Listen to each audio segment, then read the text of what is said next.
हाँ जी, नमस्कार दोस्तों।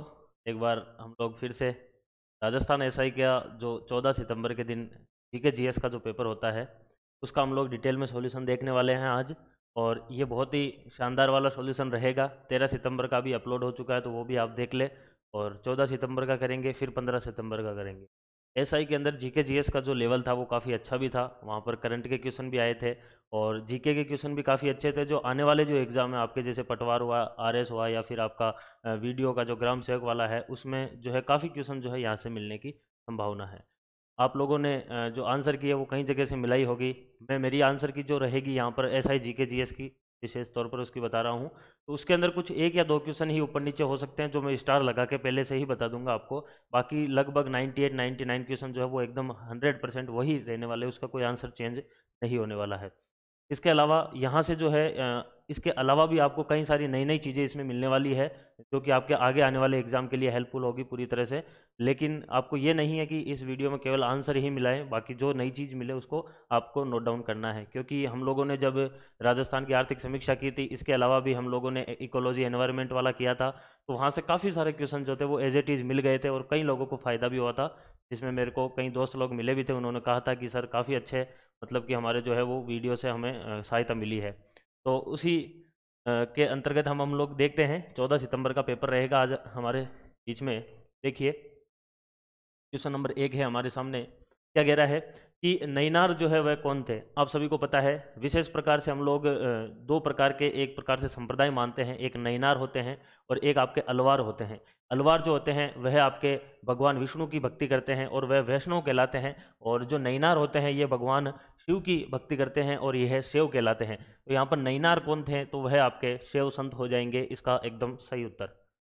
आगे देखिए, आगरा नगर की जो है वह स्थापना किसने की। आगरा नगर की स्थापना किसने की, क्योंकि यहाँ पर सारे के सारे लोधी दे रखे हैं, तो थोड़ा बहुत कन्फ्यूजन हो सकता था यहाँ पर। लेकिन ये आगरा नगर की स्थापना जो है वह किसने की थी। इस प्रकार के क्वेश्चन हमारी जो टेस्ट सीरीज है उसके अंदर कई सारे मिलते हैं, तो उसमें कोई दिक्कत ही नहीं है। क्योंकि ये क्वेश्चन क्या है कि अधिकतर क्वेश्चन ऐसे होते हैं जो रिपीटेड पे आ जाते हैं, लेकिन कुछ क्वेश्चन इंपॉर्टेंट होते हैं जो बहुत कम जगह मिलते भी हैं। और वो मैं पिछली वाली वीडियो में बता चुका हूँ कि सारे के सारे अपने को क्वेश्चन अटेम्प्ट नहीं मारने हैं। अगर आप 80 to 90 क्वेश्चन भी अगर एग्जैक्ट राइट कर देते हैं तो फिर भी आपका सिलेक्शन आराम से हो जाता है। तो यहाँ पर जो है इसका सही उत्तर जो है वह आपका सिकंदर लोधी हो जाएगा, जिसने आगरा की स्थापना की थी। ये आपका हो जाएगा इसका सी। आगे देखिए, ये यहाँ पर जो है ये थोड़ा वर्ल्ड ज्योग्राफी से आप इसको जोड़ सकते हैं। उष्ण मरुस्थलीय प्रदेश अधिकांशतः किन अक्षांशों के मध्य के बीच महाद्वीपों के पश्चिमी भागों में पाए जाते हैं।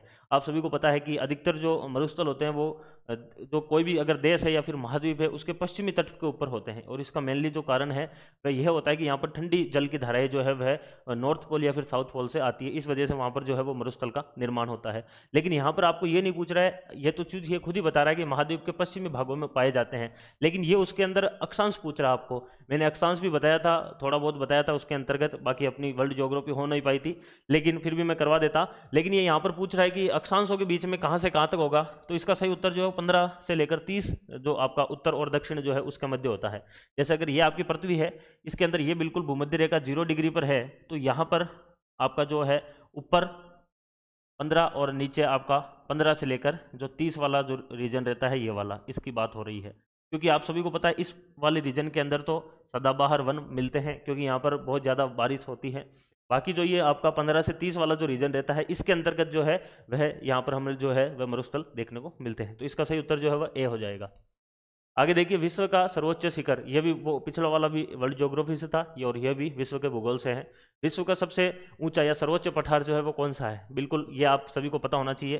तिब्बत का पठार, जो कि भारत के उत्तर में, हिमालय के उत्तर में स्थित है तिब्बत का पठार, इसकी ऊंचाई लगभग 5000 मीटर बताई जाती है। और यह तिब्बत का पठार जो है ये विश्व का सबसे ऊंचा पठार बताया जाता है। ठीक है, इसके अलावा पामीर की घाट भी हम लोग पढ़ते हैं, जिसको उच्च एशिया की रीढ़ कहा जाता है, और जहाँ से जो वो अधिकतर पर्वत श्रेणियाँ निकलती है, जिसमें हिंदू कुश हुई या फिर हिमालय भी वहीं से ही निकलता है, कराकोरम, जास्कर वगैरह, ये हम लोग उसके अंदर पढ़ते हैं। ठीक है, तो इसका आंसर हो जाएगा आपका 4 नंबर एकदम सही। आगे देखिए, निम्न में से कौन सा एक शंकुधारी वन जो है उसका वृक्ष नहीं है। देखिए, शंकुधारी की ये बात कर रहा है। शंकुधारी वृक्ष जो है वो कहाँ पर मिलते हैं, जब हम लोग किसी पर्वत के ऊपर जाते हैं तो ऊपर जैसे आपका हिमालय वगैरह हुआ, उस हिमालय का जो ये टॉप मोस्ट वाला जो ये रीजन होता है, यहाँ पर क्या होता है, यहाँ पर वर्षा की जगह पर यहाँ पर बर्फबारी होती है। और उस बर्फबारी से बचने के लिए यहाँ के जो पेड़ होते हैं वो उनकी कैनोपी या फिर उनकी जो स्ट्रक्चर होती है वो कुछ इस प्रकार से होती है, यानी कि वो शंकु की जैसे बने हुए रहते हैं। और इस शंकु की जैसे बने हुए रहने के कारण वो जो बर्फ गिरती है वो इनके ऊपर ठहरती नहीं है और वो नीचे गिर जाती है बर्फ। इस प्रकार से यहाँ पर जो है वो वृक्ष मिलते हैं जो कि शंकुधारी होते हैं। अब ये बोल रहा है कि इनमें से शंकुधारी वृक्ष कौन सा नहीं है, तो जो आपको ये दिखाई दे रहा है स्प्रूस, लार्च और फर, ये तीन के तीन जो है ये तीनों के तीनों शंकुधारी प्रकार के ही होते हैं। जबकि यहाँ पर जो चौथा ऑप्शन है आपका महोगनी, ये महोगनी जो है ये एक प्रकार का सदाबहार वन है। सदाबहार का मतलब कि जहाँ पर वर्ष के अंदर जो है वो काफ़ी ज़्यादा वर्षा हो और रोजाना वहाँ पर वर्षा होती है, और यह आपके भूमध्य रेखा के आसपास वाला जो रीजन होता है वहाँ पर ये वृक्ष मिलते हैं। यह एक प्रकार का किस प्रकार का सदाबहार वन का वृक्ष है, जबकि ये तीन जो है वह शंकुधारी का हो जाएगा। तो इसका सही उत्तर जो है वह आपका डी हो जाएगा यहाँ पर। उसके बाद में देखिए, ये यहाँ से राजस्थान की हिस्ट्री से क्वेश्चन आया है। 1734 ईस्वी में आहूत हुरडा सम्मेलन की अध्यक्षता किसने की? आप सभी को पता है कि जब बूंदी के अंदर मराठाओं का जो है आगमन हो जाता है, तो वही उन मराठाओं के द्वारा आने वाले टाइम के अंदर राजस्थान के अन्य राजाओं को भी परेशान करना शुरू कर दिया जाता है। तो इससे बचने के लिए जो आपके सवाई जय सिंह जी रहते हैं जयपुर जो आपकी रियासत है वहाँ के, उनकी ही उपज से जो है वह इस हुरडा सम्मेलन जो है इसकी आहूत करवाया जाता है इसको। और फिर बाद में उदयपुर के जो शासक रहते हैं अपने महाराणा जगत सिंह द्वितीय, उनकी अध्यक्षता के अंदर ये हुरडा सम्मेलन करवाया जाता है। 17 जुलाई 1734 को ये होता है, और जगत सिंह की अध्यक्षता में होता है। सवाई जय सिंह की ये मतलब कि जो है दिमाग की उपज थी, और ये मेनली थी किसके लिए हुरडा सम्मेलन, तो ये मराठाओं के लिए था। ये क्वेश्चन काफ़ी फेवरेट है, और ऐसे क्वेश्चन जो है वो आगे आने वाले एग्जाम जैसे पटवारी हुआ या फिर वीडियो हुआ उनके अंदर आ सकता है। और ये क्वेश्चन काफ़ी इंपॉर्टेंट है। ये 17 जुलाई को होता है, 17 जुलाई और 1734 के दिन ये हुरडा सम्मेलन होता है। ये बहुत ज़्यादा इंपॉर्टेंट है, ये कई बार पूछा जाता है, ठीक है ना। अध्यक्षता किसने की, किसकी देन है और किसके लिए बनाया गया था, तो वो था आपका मराठाओं के लिए, ठीक है ना। इस प्रकार के क्वेश्चन तो अपने टेस्ट सीरीज में काफ़ी आ रहे हैं, और बच्चों का काफ़ी अच्छा रेस्पॉन्स भी मिल रहा है कि जो अधिकतर क्वेश्चन है वो अपनी टेस्ट सीरीज से ही मिल रहे हैं। जिसने टेस्ट सीरीज को ही अच्छे से फॉलो किया है उसके भी आराम से 60-70% तो वैसे ही आ गए, और 10-20% की खुद ने मेहनत कर ली, तो काफ़ी अच्छा स्कोर हो रहा है। 80+ भी हो रहे हैं कई लोगों के। आगे चलते हैं। आगे है बर्मिंघम प्रसिद्ध है, ये वापस वर्ल्ड ज्योग्राफी का क्वेश्चन है। बर्मिंघम जो है वह किसके लिए प्रसिद्ध है, तो बर्मिंघम जो है यह आपका लोहे एवं इस्पात उद्योग के लिए प्रसिद्ध है। आप सभी को पता है जब हम लोग ब्रिटेन पढ़ते हैं या इंग्लैंड की जब अपन लोग ज्योग्राफी पढ़ते हैं, तो उसके अंदर हम लोग देखते हैं कि बर्मिंघम एक रीजन आता है जो कि आपका लोहे एवं इस्पात उद्योग के लिए जाना जाता है। तो यहाँ पर इसका ये हो जाएगा एकदम सही उत्तर। आगे देखिए, निम्नलिखित में से कौन सा या कौन सी जो है भू आकृति दर्रा ने होकर एक श्रृंखला है, यानी दर्रा नहीं है, एक पहाड़ी श्रृंखला है वह है। तो आप सभी को पता है जब हम लोग पश्चिमी घाट पढ़ते हैं, पश्चिमी घाट जब भारत का हम लोग पश्चिमी घाट पढ़ते हैं, तो उसके अंतर्गत आप देख सकते हैं जब हम लोग पश्चिमी घाट पढ़ते हैं तो इस पश्चिमी घाट के अंदर यहाँ पर जो है छोटे छोटे आपको दर्रे देखने को मिलते हैं, जिसके अंदर एक आता आपका थाल घाट का दर्रा आता है, और ये थाल घाट का दर्रा जो है ये मुंबई को नासिक से जोड़ता है। उसके बाद में आता है भोर घाट का दर्रा, ये दोनों महाराष्ट्र में। भोर घाट जो है यह आपका मुंबई को पुणे से जोड़ता है। फिर पाल घाट का दर्रा आ जाता है जो कि आपका जो नीलगिरी हिल्स और आपकी जो इसके नीचे नीलगिरी और आपके एक अन्नामलाई हिल्स रहती है, उन दोनों के बीच में आपका यह पाल घाट रहता है। उसके बाद में एक और दर्रा आता है सेनकोटा, क्योंकि यहाँ पर दर्रा नहीं देकर यहाँ पर पश्चिमी घाट दे दिया है, यानी कि पूरा का पूरा जो है यहाँ पर घाट ही दे दिया है। तो ये तो एक प्रकार की पहाड़ी है, पश्चिमी घाट तो क्या है, पहाड़ी है, और उसके अंदर ये दर्रे हैं, एक और सेनकोटा दर्रा आ जाएगा। तो इस हिसाब से कौन सा जो है वो दर्रा नहीं है ये बोल रहा है इसके अंदर, तो इसका सही उत्तर जो है वो डी हो जाएगा, क्योंकि पश्चिमी जो है वो एक पहाड़ी है, पश्चिमी घाट जो है, ठीक है। आगे चलते हैं। आगे देखिए, भारत के निम्नलिखित राज्यों में से कौन सा रबड़ का उत्पादन नहीं करता है। देखिए, रबड़ का उत्पादन नहीं करता है। आप सभी को पता है कि रबड़ जो है वह एक प्रकार से सदाबहार वन के अंदर पाया जाने वाला वृक्ष है, या फिर यूँ कह सकते हैं जहाँ पर सर्वाधिक वर्षा होती है और उच्च तापमान भी रहता है, उस परिस्थितियों के अंदर जो है वह आपका रबड़ होता है। तो इसके इन चारों राज्यों के अंदर अगर आप देखेंगे तो कर्नाटक जो है इसके अंदर पश्चिमी घाट आता है, तो वहाँ पर वर्षा भी होती है, तापमान भी रहता है। केरल जो है ये भी आपका जो है वो पश्चिमी घाट पर है। तमिलनाडु जो है ये भी आपका जो है वह आपका कहाँ पर है, दक्षिण के अंदर, और यहाँ पर भी काफ़ी वर्षा होती है। लेकिन तेलंगाना जो है ना, ये तेलंगाना एक प्रकार से अर्धशुष्क वाले रीजन के अंदर आता है। जब हम लोग इंडिया की ज्योग्राफी पढ़ते हैं और उसमें जब हम लोग जलवायु पढ़ते हैं, तो उस जलवायु के अंदर जो है वह आपको तेलंगाना मिलेगा, जहाँ पर शुष्क या फिर अर्ध शुष्क प्रकार की भी जलवायु मिलती है, तो वहाँ पर इतनी वर्षा नहीं होती है। इस वजह से जो है तेलंगाना के अंदर रबर का उत्पादन नहीं होता है, ठीक है ना। ये रबर वगैरह या फिर आपके तंबाकू हुआ या फिर ये जो गेहूं वगैरह, चावल, ये एक बार पढ़ लेना, क्योंकि जूट वगैरह इनसे क्वेश्चन पूछता है कि पहला राज्य कौन सा है, कॉफ़ी, चाय वगैरह इनसे। तो एक बार आपको देख लेना है, क्योंकि हो सकता है आपके पटवारी के एग्जाम में या वीडियो में पूछ लिया जाए।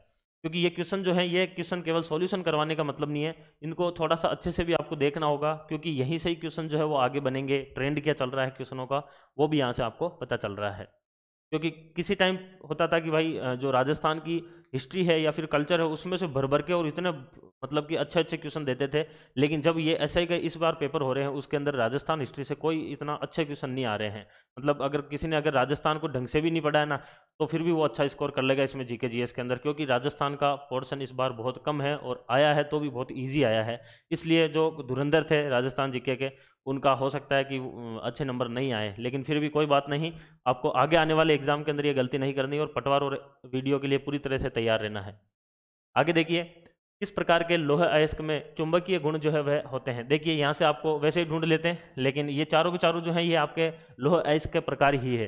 लोहे अयस्क जो 4 प्रकार का होता है, मैग्नेटाइट, हेमेटाइट, लिमोनाइट, सिडेराइट। इसके अंदर से जो मैग्नेटाइट है ना, इससे स्थायी चुंबक बनाए जाते हैं, और यहाँ से मैग्नेट यहीं से नाम लिखना है, मैग्नेटाइट से ही मैग्नेट नाम लिखना है, यानी कि चुंबकीय जो गुण है वो मैग्नेटाइट प्रकार के लोहे अयस्क में हो जाएंगे। तो यहाँ से भी आपको ध्यान रखना है। बाकी भी आपको ध्यान रखना है, भारत के अंदर सर्वाधिक जो है ये हेमेटाइट जो है ये मैक्सिमम मिलता है। कहाँ पर मिलता है? भारत के अंदर। भारत के अंदर सर्वाधिक कौन सा लोहा अयस्क मिलता है? तो वह आपका हेमेटाइट मिलता है, ये आपको ध्यान रखना। मैग्नेटाइट जो है ये रसिया के अंदर काफ़ी मिलता है, इंडिया के अंदर इतना नहीं है, जम्मू कश्मीर वाले रीजन में थोड़ा बहुत मिलता है, ठीक है। आगे देखिए, इस प्रकार के जो क्वेश्चन है, फिर भी मैं बता दूं आपको, इस प्रकार के क्वेश्चन जो है वो अपनी टेस्ट सीरीज में बहुत बार रिपीट हो रखे हैं, तो इन क्वेश्चनों को तो कोई इतना है नहीं, लेकिन फिर भी तो इंपॉर्टेंट क्वेश्चन है वो भी हमारी टेस्ट सीरीज से ही आराम से मिले हैं, और जिन्होंने टेस्ट सीरीज दी है, रेगुलर दी है बिल्कुल, उनके लिए तो काफ़ी ज़्यादा फायदा हुआ है। आगे देखिए, कौन सा लोहा इस्पात जो है वह संयंत्र ब्रिटिश तकनीकी की सहायता से लगाया गया था। देखिए ब्रिटेन की बात कर रहा है, इसके अंदर आपको जो ये राउरकेला मिल रहा है, ये आपका जर्मनी के सहयोग से है, ठीक है ना। उसके बाद में भिलाई जो है ये आपके रूस के सहयोग से है। इसके अलावा बोकारो जो है ये भी आपका रूस के सहयोग से है। और ये जो दुर्गापुर है, ये दुर्गापुर आपका ब्रिटेन के सहयोग से है, ब्रिटिश तकनीकी से स्थापित है, यानी कि यह हो जाएगा आपका ब्रिटेन। इस हिसाब से आपको ध्यान रखना है कि ये चारों के चारों जो है, इसके अंदर दुर्गापुर जो है वह इसका सही उत्तर हो जाएगा, क्योंकि इसके अंदर जो बोकारो है ये तीसरी पंचवर्षीय योजना के अंतर्गत आता है, बाकी 3 जो है ये द्वितीय पंचवर्षीय योजना के अंदर आते हैं, और ये बोकारो जो है तीसरी में आता है। ये रशिया के सहयोग से 2, एक जर्मनी और एक ब्रिटेन। काफ़ी इंपॉर्टेंट है, लोहे ऐसे कहीं अपने जो इस्पात संयंत्र है उनसे कई बार क्वेश्चन बनता है, या फिर एक आता है आपका एल्यूमिनियम के संयंत्र, तो उनसे भी क्वेश्चन बनता है। 15 वाले में आया था एल्यूमिनियम से, इसमें आ गया था लोहे इस्पात संयंत्र से। आगे देखिए, सी ऑफ मरमरा सागर के मतलब किन किन के मध्य स्थित है सी ऑफ मरमरा, या फिर इसको बोलते हैं मरमरा सागर। ये काफ़ी इंपॉर्टेंट क्वेश्चन है, क्योंकि ये जो सी ऑफ मरमरा है ये बेसिकली टर्की और ग्रीस जो आपका यूनान वाला रीजन है उसके वहाँ पर मिलता है। और इस सागर के अंदर जो है काफ़ी ज़्यादा मतलब कि चर्चा में रहा था ये पिछले 1-2 महीने के अंदर, क्योंकि आप सभी को पता है यहाँ पर जो है वो टर्की और जो यूनान है, यानी कि जो आपका ग्रीस जिसको बोलते हैं, उन दोनों के बीच में भी मतभेद जो होता है वह इस सी को लेकर होता है। तो आप सभी को यहाँ पर जो पूछ रहा है कि ये सी ऑफ मरमरा जो है वो किन के मध्य है, तो ये किस किस के मध्य है, तो इसमें आपको एक चीज़ बता दें, देख लीजिए। यहाँ पर अजोव सी स्थित है एक, और अजोव सी के नीचे यहाँ पर आप चलते हैं तो यहाँ पर आपका ब्लैक सी आता है, काला सागर आता है, और उसके बाद में यहाँ पर आता है आपका ये जो है, ये है आपका सी ऑफ मरमरा, ठीक है ना। और उसके बाद में इसके नीचे जाते हैं सी ऑफ मरमरा के बाद में, तो यहाँ पर आता है आपका एजियन सागर, और इस एजियन के बाद में आ जाते हैं तो यहाँ पर आ जाता है आपका भूमध्य सागर। बेसिकली ये है एजियन सागर जो है ये भूमध्य सागर का ही पार्ट है, इस वजह से आपको इसमें इतना कंफ्यूज नहीं होना है। लेकिन फिर भी यहाँ पर आपको जो पूछ रखा है इसने क्वेश्चन के अंदर, वह पूछा है कि सी ऑफ मरमरा, यानी कि मरमरा जो सागर है ये किन किन के मध्य स्थित है।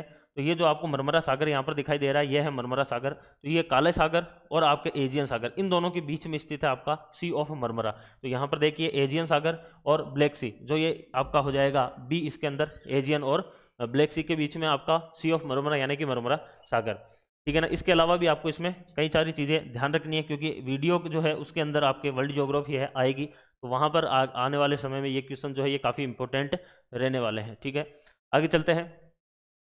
आगे देखिए, मुकंदरा की जो पहाड़ियाँ हैं वह स्थित है। मुकंदरा की पहाड़ियाँ, ये कोई इतना अच्छा लेवल का क्वेश्चन नहीं है। ऐसे क्वेश्चन तो कई बार हर किताब के अंदर भी मिल जाते हैं, क्योंकि मुकंदरा की जो पहाड़ियाँ हैं आप सभी को पता है अरावली का पार्ट नहीं है ये दक्षिण, जो आपका दक्षिण पूर्वी जो पठारी प्रदेश है, हाड़ौती का पठार जिसको हम लोग बोलते हैं राजस्थान में, उसके अंदर ये विस्तृत है। चंद्राकार आकृति है इसकी, और यहीं से ही जो है वो आपके जो आहू नदी है वो निकलती है इसके अंदर से ही। तो ये हाड़ौती इसका राइट आंसर हो जाएगा, और ये बिल्कुल राजस्थान का जो दक्षिण पश्चिम वाला जो रीजन है उसके अंदर यहाँ पर जो ये विस्तृत हो रखी है। ये जो पहाड़ियाँ है वो यहाँ पर है, चित्तौड़गढ़, कोटा और झालावाड़ में आती है। इसी के अंदर एक मुकुंदरा हिल्स नेशनल पार्क है जो कि चित्तौड़ और कोटा में है। इसके अलावा झालावाड़ और कोटा के अंदर दर्रा अभ्यारण्य है। ये सारी की सारी चीज़ें मैंने जो है वह राजस्थान ज्योग्राफी की क्लास में पढ़ा रखी है। आपका अगर एक भी क्वेश्चन गलत नहीं होगा, अगर आपने राजस्थान ज्योग्राफी की केवल क्वेश्चन सीरीज ही ले ली मेरी वाली, तो उसमें भी आपका कोई क्वेश्चन गलत होने वाला नहीं है, क्योंकि मैंने एक्स्ट्रा चीज़ें काफ़ी बताई है उसमें। आगे देखिए, सोम कमला अंबा सिंचाई परियोजना का निर्माण किस जिले के लिए किया गया है। मैंने पिछले वाले वीडियो में ही बताया था 13 सितंबर को, कि वहां पर क्वेश्चन था कि डूंगरपुर की योजना कौन सी है, और ये सोम कमला अंबा जो है ये नीचे दे रखा था ऑप्शन में, और अन्य भी दे रखी थी। और मैंने बताया था उस टाइम भी कि 14 सितंबर के अंदर यही क्वेश्चन आ गया सेम टू सेम। अब पता नहीं आरपीएससी को क्वेश्चन नहीं मिलते हैं क्या नहीं मिलते हैं। यहाँ पे क्वालिटी एजुकेशन में इतने सारे हम पेपर बनाते हैं, इतने सारे टेस्ट करवाते हैं, फिर भी बहुत रेयर चांस होता है कि कोई क्वेश्चन रिपीट हो, वो भी वो जो इंपॉर्टेंट होते हैं वो रिपीट होते हैं। लेकिन यहाँ पर तो काफ़ी क्वेश्चन जो है वो रिपीट हुए हैं, और आसानी से मिले भी हैं उनके आंसर, और काफ़ी आसान भी थे। तो सोम कमला अंबा जो है ये इसका संबंध किससे है, तो डूंगरपुर से हो जाएगा, तो इसमें कोई दिक्कत नहीं है। उदयपुर के अंदर सोम कादरी है। उदयपुर से बाबरमाला से जो है वो आपके ये सोम नदी निकलती है, और वह आगे जाकर माही के अंदर मिल जाती है। डूंगरपुर के अंदर उसके ऊपर सोम कमला अंबा परियोजना चल रही है, तो इसका सी जो है वो एकदम सही हो जाएगा। किस खनिज से सीमेंट, चादरें, टाइलें और फिल्टर्स, बॉयलर्स तथा अन्य ताप निरोधक वस्तुओं का निर्माण किया जाता है। देखिए इसका राइट आंसर हो जाएगा एस्बेस्टोस। एस्बेस्टोस जो है ये एक प्रकार से ताप मतलब कि रोधी होता है, टेम्परेचर जो है उसको आने नहीं देता है, और किसी भी चीज़ को मतलब पिघलने नहीं देता है। इस प्रकार से इस एस्बेस्टोस का यूज जो है वह एक तो ताप निरोधक के अंदर भी करते हैं, ठीक है ना। इसके अलावा बॉयलर्स वगैरह में, सीमेंट की चदरों में, इनमें किया जाता है। फेल्सपार जो है, फेल्सपार ये राजस्थान के अंदर फेल्सपार जो है वो सर्वाधिक कहाँ पर मिलता है, तो यह आपका अजमेर के अंदर सर्वाधिक मिलता है। और दूसरा क्वेश्चन मैंने बताया था राजस्थान ज्योग्राफी की क्वेश्चन सीरीज में कि राजस्थान में अगर मैक्सिमम खाने पूछ ले आपको, सलमान खान वाला खान नहीं, मैक्सिमम जो आपके खदान वाली जो खान है, यानी कि सर्वाधिक जो खान है राजस्थान में वह किसकी है, वह फेल्सपार की है, और फेल्सपार सर्वाधिक अजमेर में होता है। यह भी आपको ध्यान रखना है। पॉलिस्टेनाइट के अंदर राजस्थान एकमात्र उत्पादक है, वो भी मैंने बता रखा है उस क्लास के अंदर। आपके क्वेश्चन जो है ऐसे राजस्थान ज्योग्राफी के जो गलत नहीं होने चाहिए थे। देखिए गंगानगर शुगर मिल, ये 13 सितंबर में क्वेश्चन आया था। वहाँ पर पूछा था कि गंगानगर जो शुगर मिल है, बेसिकली वहाँ पर पूछा था कि भारत सरकार के द्वारा कौन सी जो है वो संयंत्र नहीं चलाया जा रहा है, ऐसा क्वेश्चन था। तो वहाँ पर गंगानगर शुगर मिल सही था। यहाँ पर पूछा है कि गंगानगर शुगर मिल जो लिमिटेड है उसने चुकंदर से चीनी बनाने का जो काम है वो कब प्रारंभ किया। तो देखिए दोनों ही क्वेश्चन जो है वो गंगानगर शुगर मिल के आसपास आए हैं। से भी ये पता चल रहा है कि भाई साहब आरपीएससी के पास क्वेश्चन खत्म हो गए हैं, मेरे को ऐसे लग रहा है। लेकिन कोई नहीं, 1968 जो है वो इसका सही उत्तर हो जाएगा।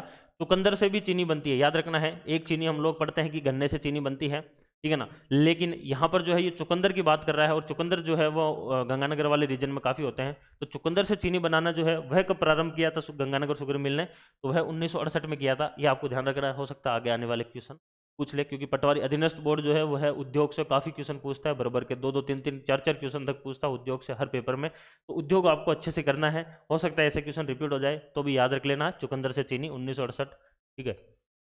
आगे देखिए, निम्नलिखित में से कौन सी पाइपलाइन केवल गैस की बात कर रहा है, केवल गैस का परिवहन करती है। देखिए ये भी मैंने बताया था क्वेश्चन, मेरे को याद है अपन जब राजस्थान की ज्योग्राफी पढ़ते थे तब मैंने बताया था कि जो अपने राजस्थान का कोटा वाला रीजन है वहाँ पर उर्वरक का जो है वो केंद्र स्थित है। या फिर मैंने धौलपुर के अंदर भी बताया था जब हम लोग पढ़ रहे थे कि गैस से बनने वाली जो ऊर्जाएं पढ़ रहे थे, तब मैंने धौलपुर में बताया था कि यहाँ पर नेप्ता से जो है वह आपके क्या बनता है, विद्युत बनती है नेप्ता से, ठीक है ना। उस टाइम भी मैंने बताया था कि राजस्थान का जो ये पूर्वी भाग है, इस पूर्वी भाग के अंदर यहाँ पर एक पाइपलाइन जाती है, ठीक है ना, जो हजीरा गुजरात से लेकर और आपके जगदीशपुर, आपके बीजापुर और जगदीशपुर, यानी कि इसका हो जाएगा एच, और बीजापुर का हो जाएगा बी, और जगदीशपुर का जे। उस टाइम ही मैंने बताया था, मुझे याद है बहुत अच्छे से बताया था कि HBJ जो है वो पाइपलाइन, यहाँ से एक पाइपलाइन जाती है, और ये पाइपलाइन जो है इसका नाम HBJ है। और यह आपकी राजस्थान के अंदर एक तो धौलपुर के अंदर और एक आपके इधर कोटा चित्तौड़ के अंदर जो है वह क्या देती है, गैस देती है, जिसकी वजह से यहाँ पर उर्वरक वगैरह जो है वह बनाए जाते हैं, ठीक है। तो इस हिसाब से इसका आंसर जो है वह क्या हो जाएगा, वह हो जाएगा आपका HPJ पाइपलाइन है ये, और ये केवल गैस के लिए है, ये बहुत ज़्यादा इंपॉर्टेंट है। अंकलेश्वर जो है वो है आपका पेट्रोलियम का एरिया है, तो वहाँ पर पेट्रोलियम वाली जो है वो होगी। मथुरा और ये आपकी जो सलाई वाली है, मथुरा के अंदर जो है ये रिफाइनरी है, तो ये भी आपकी किसकी है, उसकी मतलब कि तेल की है। बाकी केवल गैस की बोल रहा है तो HPJ। निम्नलिखित में से किस अधिनियम के द्वारा केंद्र में द्वैध शासन की स्थापना की गई? देखिए मैंने बताया था पिछले वाले 13 तारीख में भी ऐसा ही क्वेश्चन आया था, उसमें यह पूछा गया था कि 1935 की विशेषता नहीं है, ये क्वेश्चन था। और यहाँ पर क्वेश्चन क्या आ गया है, यहाँ पर आ गया है कि केंद्र में द्वैध शासन की स्थापना जो है वह किस अधिनियम से हुई है, तो वापिस आंसर इसका वही 1935 बन जाएगा। वहाँ पर क्वेश्चन जो था उसमें था कि 1935 की विशेषता नहीं है, और पहला ही ऑप्शन लिखा हुआ था कि राज्य जो है वहाँ पर द्वैध शासन की स्थापना होती है, जबकि राज्य में द्वैध शासन की स्थापना 1919 में होती है और 1935 में खत्म होती है, और 1935 के अंदर केंद्र में द्वैध शासन स्टार्ट हो जाता है। तो इस हिसाब से 1935 जो है वह इसका सही उत्तर हो जाएगा। तो क्वेश्चन काफ़ी ज़्यादा रिलेटेड या फिर रिपीटेड रहे हैं। आगे देखिए क्वेश्चन नंबर 19, ये थोड़ा सा अच्छा क्वेश्चन है। बाकी नरेंद्र सर की क्लास से पॉलिटी का कोई क्वेश्चन शायद ही ऐसा कोई क्वेश्चन है जो पॉलिटी का बाहर गया है नरेंद्र सर की क्लास से, क्योंकि पॉलिटी बहुत अच्छे से करवाई थी उन्होंने। क्वेश्चन सीरीज जो लास्ट में करवाया था क्रैश कोर्स की तरह, उसमें से भी एज इट इज क्वेश्चन मिले हैं कई सारे। और इसमें देखिए यहाँ पर क्या बोल रहा है आपको कि भारतीय संविधान के प्रावधान है एक तरफ, और एक तरफ आपको बताया गया है कि कहाँ से लिया गया है, तो वो आपको यहाँ पर देखना है। देखिए विधि निर्माण की प्रक्रिया, जब हम लोगों को ब्रिटिश जो आपके अंग्रेज थे वो छोड़ के गए थे, तो उस दौरान जो उनकी संसदीय व्यवस्था थी वो एज इट इज भारत के जो आपके संविधान निर्माता थे उन्होंने अपना लिया था। यानी संसदीय व्यवस्था या फिर कानून बनाने की व्यवस्था भारत के अंदर कहाँ से आती है, तो यह आपके ब्रिटेन से आ जाती है विधि निर्माण की प्रक्रिया। न्यायिक पुनरावलोकन जो है आप सभी को पता है, चाहे न्यायिक पुनरावलोकन हो, चाहे न्यायिक आपके संयमता हो, या फिर आपका चाहे वॉइस प्रेसिडेंट का पद हो, ठीक है ना, या फिर आपका प्रस्तावना हो, इस प्रकार के कई सारी चीज़ें जो हैं वह कहाँ से ली गई है, यह आपकी अमेरिका से ली गई है।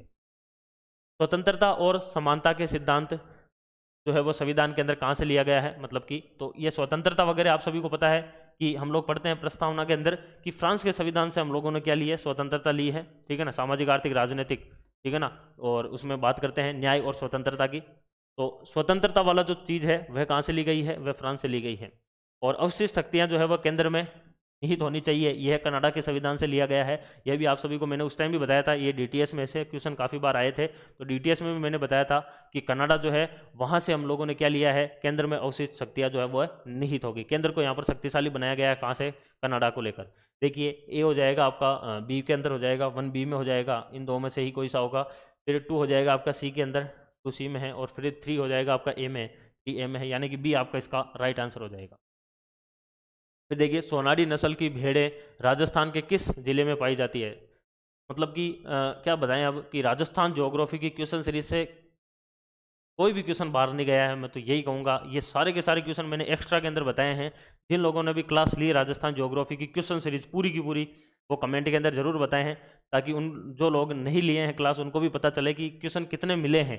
जब मैंने राजस्थान की आर्थिक समीक्षा करवाई थी तो कईयों को लगा था कि ये तो बहुत बोरियत चीज़ है, लेकिन जब क्वेश्चन आए थे ना, तो जिन्होंने अच्छे से की थी उनके ही क्वेश्चन सही हुए थे, वो 4-4, 5-5 क्वेश्चन राजस्थान की आर्थिक समीक्षा से। उसके अलावा भी कई सारे क्वेश्चन जो है वो आपको DTS से मिले थे, और राजस्थान ज्योग्राफी से तो कोई क्वेश्चन ही बाहर नहीं गया था। तो भेड़ वाली नस्लें मैंने बताई थी, और बहुत अच्छे से मैंने बताई थी कि ये जो सोनारी नस्ल है ये आपके राजस्थान वाले जो उदयपुर और कोटा जोन है उस जोन के अंदर मिलती है। उदयपुर और कोटा जोन के अंदर आपकी सोनारी जो नस्ल है वह मिलती है। बाकी ये सारे के सारे कट हो जाते हैं, केवल उदयपुर इसका राइट आंसर हो जाएगा सोनारी के लिए। इसी को चनौथर भी बोलते हैं, आप सभी को पता होना चाहिए। आगे देखिए क्वेश्चन नंबर 21, यह कथन किसका है। देखिए ये क्वेश्चन बिल्कुल नया था और अच्छा क्वेश्चन था, और ऐसे क्वेश्चनों को आप छोड़ सकते हैं। मैंने पहले भी बताया है कि अगर आपको 100% अगर किसी एग्ज़ाम का अगर हो रहा है तो उसमें से आपको 100 में से 100 नहीं लाना है। अगर आप 80 भी राइट कर देते हैं तो भी आपका श्योर सिलेक्शन है, कोई नहीं रोक सकता, क्योंकि ये 10वीं 12वीं नहीं है। इस 20% को आप छोड़ भी सकते हैं, और उस 20% के अंदर आपका जो है वो ये वाला क्वेश्चन आ जाता है, कोई दिक्कत नहीं है, छोड़ेंगे तो भी ठीक है। बाकी अगर आपके थोड़ा बहुत भी अगर देखा हुआ है, डबल ऑप्शन तक भी अगर आप पहुंच रहे हैं तो आप कर सकते हैं इस क्वेश्चन को। तो ये कथन किसका है, क्योंकि आने वाले एग्जाम के लिए इंपॉर्टेंट है तो ध्यान रख लेना है। मैं आपके इस विचार से सहमत हूं कि यद्यपि हमारे संविधान में ऐसे उपबंधों का समावेश भी है जो केंद्र को ऐसी शक्ति प्रदान कर देते हैं जिनमें प्रांतों की स्वतंत्रता समाप्त सी हो जाती है, फिर भी यह परिसंघात्मक संविधान है। यानी कि ये कहा गया है इसके अंदर, आपके जो डॉक्टर भीमराव अंबेडकर हैं इन्होंने कहा था इसके अंदर ये कथन कि भले केंद्र कितना ही मजबूत हो जाए, लेकिन हाँ कई सारी ऐसी परिस्थितियां भी है जहां पर जो है वो संघात्मक स्थिति भी है। तो यह आपको कथन ध्यान रखना है, बाकी आने वाले टाइम में पूछा जा सकता है। आगे देखिए, राज्य सार्वजनिक प्रयोजनों के लिए अनिवार्य सेवा अधिरोपित कर सकता है। ठीक है, ऐसी सेवा अधिरोपित करने में राज्य निम्नांकित में से किस आधार समूह पर कोई विभेद नहीं करेगा। देखिए ये क्वेश्चन थोड़ा सा फंसाने वाला था। हम लोग आर्टिकल 15 भी पढ़ते हैं, अनुच्छेद 15 पढ़ते हैं हम लोग आर्टिकल जो है वह 16 भी पढ़ते हैं, हम लोग आर्टिकल 21 भी पढ़ते हैं। इस प्रकार से हम लोग कुछ आर्टिकल पढ़ते हैं। इन आर्टिकल के अंदर 15 के अंदर जो है वो प्रवेश के ऊपर कहा गया है कि जो आपका राज्य है वह धर्म, मूल, वंश, लिंग, जाति इनके आधार पर प्रवेश के अंदर किसी प्रकार का भेदभाव नहीं करेगा। इसमें लिखा हुआ है 16 के अंदर की किसी भी प्रकार की जो सेवा है उस सेवा के अंदर जो है वह भेदभाव नहीं करेगा धर्म, मूल, वंश, लिंग, जाति के आधार पर। लेकिन 21 के आधार पर यहाँ पर जो ये क्वेश्चन निकल के आ रहा ना, ये आर्टिकल 21 और 23 का जो है वो मिक्सअप है एक तरह से। तो इसके अंदर आपको ये ध्यान रखना है कि किस प्रकार की जो सेवाएं हैं, किस प्रकार का जो इसमें समूह है उसको जो है वह विभेद नहीं करेगा किसके लिए, किसी भी सार्वजनिक प्रयोजन के लिए जो सेवा बनाई जा रही है। तो इसका आंसर जो है वो होगा आपका धर्म, मूलवंश, जाति या फिर जो आपका वर्ग है इसके आधार पर किसी प्रकार की कोई भेदभाव जो है वह नहीं करेगा। आगे देखिए, लोकसभा का अध्यक्ष अपना त्यागपत्र किसे संबोधित करता है। देखो ये आप सभी को पता होना चाहिए कि लोकसभा का अध्यक्ष जो होता है ना, लोकसभा का जो अध्यक्ष होता है ये सबसे ऊपर होता है लोकसभा के अंदर। इसके जस्ट नीचे जो आएगा वह उपाध्यक्ष आएगा, यानी कि जब लोकसभा का अध्यक्ष नहीं रहेगा तो उपाध्यक्ष वह काम करता है। अगर उपाध्यक्ष भी नहीं रहता है तो फिर ऐसी स्थिति के अंदर एक जो है अलग से एक सूची बनाई जाती है, तो मतलब कि 10 लोगों की, और उस सूची के अंदर जो है वह नाम लिखे जाते हैं कि ऐसी परिस्थिति में जब ये उपस्थित नहीं रहेंगे, ये भी नहीं रहेगा, तो इस सूची में से किसी को जो है वह पीठासीन अधिकारी बनाया जाएगा। तो यहाँ पर बोल रहा है कि लोकसभा का अध्यक्ष जो है वो अपना त्यागपत्र किसे संबोधित करेगा, तो त्यागपत्र जो है ये दोनों एक दूसरे को आपस में देते हैं, ये ध्यान रख लेना है। लोकसभा का जो अध्यक्ष है ये उपाध्यक्ष को देता है और उपाध्यक्ष जो है वो अध्यक्ष को देता है। तो इस हिसाब से इसका आंसर जो है वह हो जाएगा डी, लोकसभा के उपाध्यक्ष को देता है। आगे देखिए, राज्यों के आगे क्या बोल रहा है आपको कि राज्यों के किस समूह में द्विसदनात्मक व्यवस्थापिका है। देखिए ये क्वेश्चन मेरे को याद है बिल्कुल, मैंने डीटीएस के अंदर आपको एक चीज़ बताई थी। मैंने बताया था कि आपको एक चीज़ याद रखनी है, KAJUMB और T, ये मैंने बताया था, मेरे को याद है, बहुत अच्छे से याद है। जिसने डीटीएस की क्लास लगाई ना उसके 10 क्वेश्चन तो मिनिमम ऐसे ही हो गए, क्योंकि वहाँ पर सारे के सारे सब्जेक्ट से क्वेश्चन आ रहे थे। ठीक है ना। उसमें मैंने बताया था कि जम्मू कश्मीर के अंदर भी पहले हुआ करती थी, तो पहले ये 7 राज्य हुआ करते थे, तो जम्मू कश्मीर जो है उसको अब हटा देना है आपको। बाकी आपको ये सारे के सारे जो राज्य हैं उनके अंदर द्विसदनात्मक व्यवस्था हो जाती है, यानी कि कर्नाटक के अंदर आपके है, और आपके उसके बाद में आंध्र प्रदेश में है, उसके बाद में उत्तर प्रदेश में है, महाराष्ट्र में है, बिहार में है और आपके तेलंगाना में है। तो देखिए यहाँ से गोवा कट हो जाता है, इसके अंदर से यहाँ पर जो है वह आपका तमिलनाडु कट हो जाएगा, उसके बाद में यहाँ से देखिए आप राजस्थान कट हो जाएगा।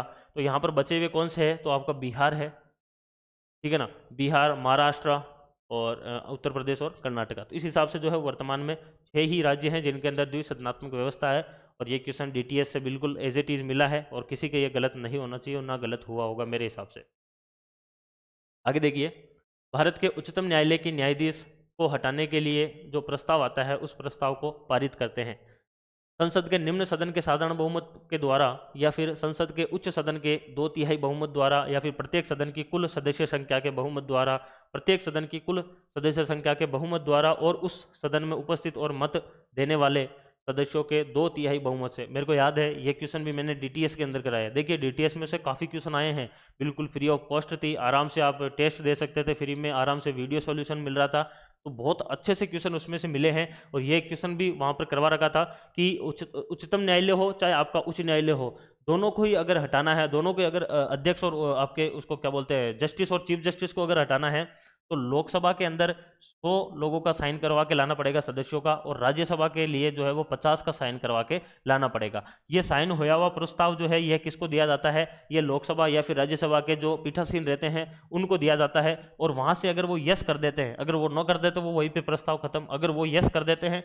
तो फिर उसके बाद में वो प्रस्ताव आगे जाता है, और आगे जाकर एक समिति बनाई जाती है। उस समिति के अंदर आपका सीजेआई या फिर वरिष्ठतम जस्टिस होता है।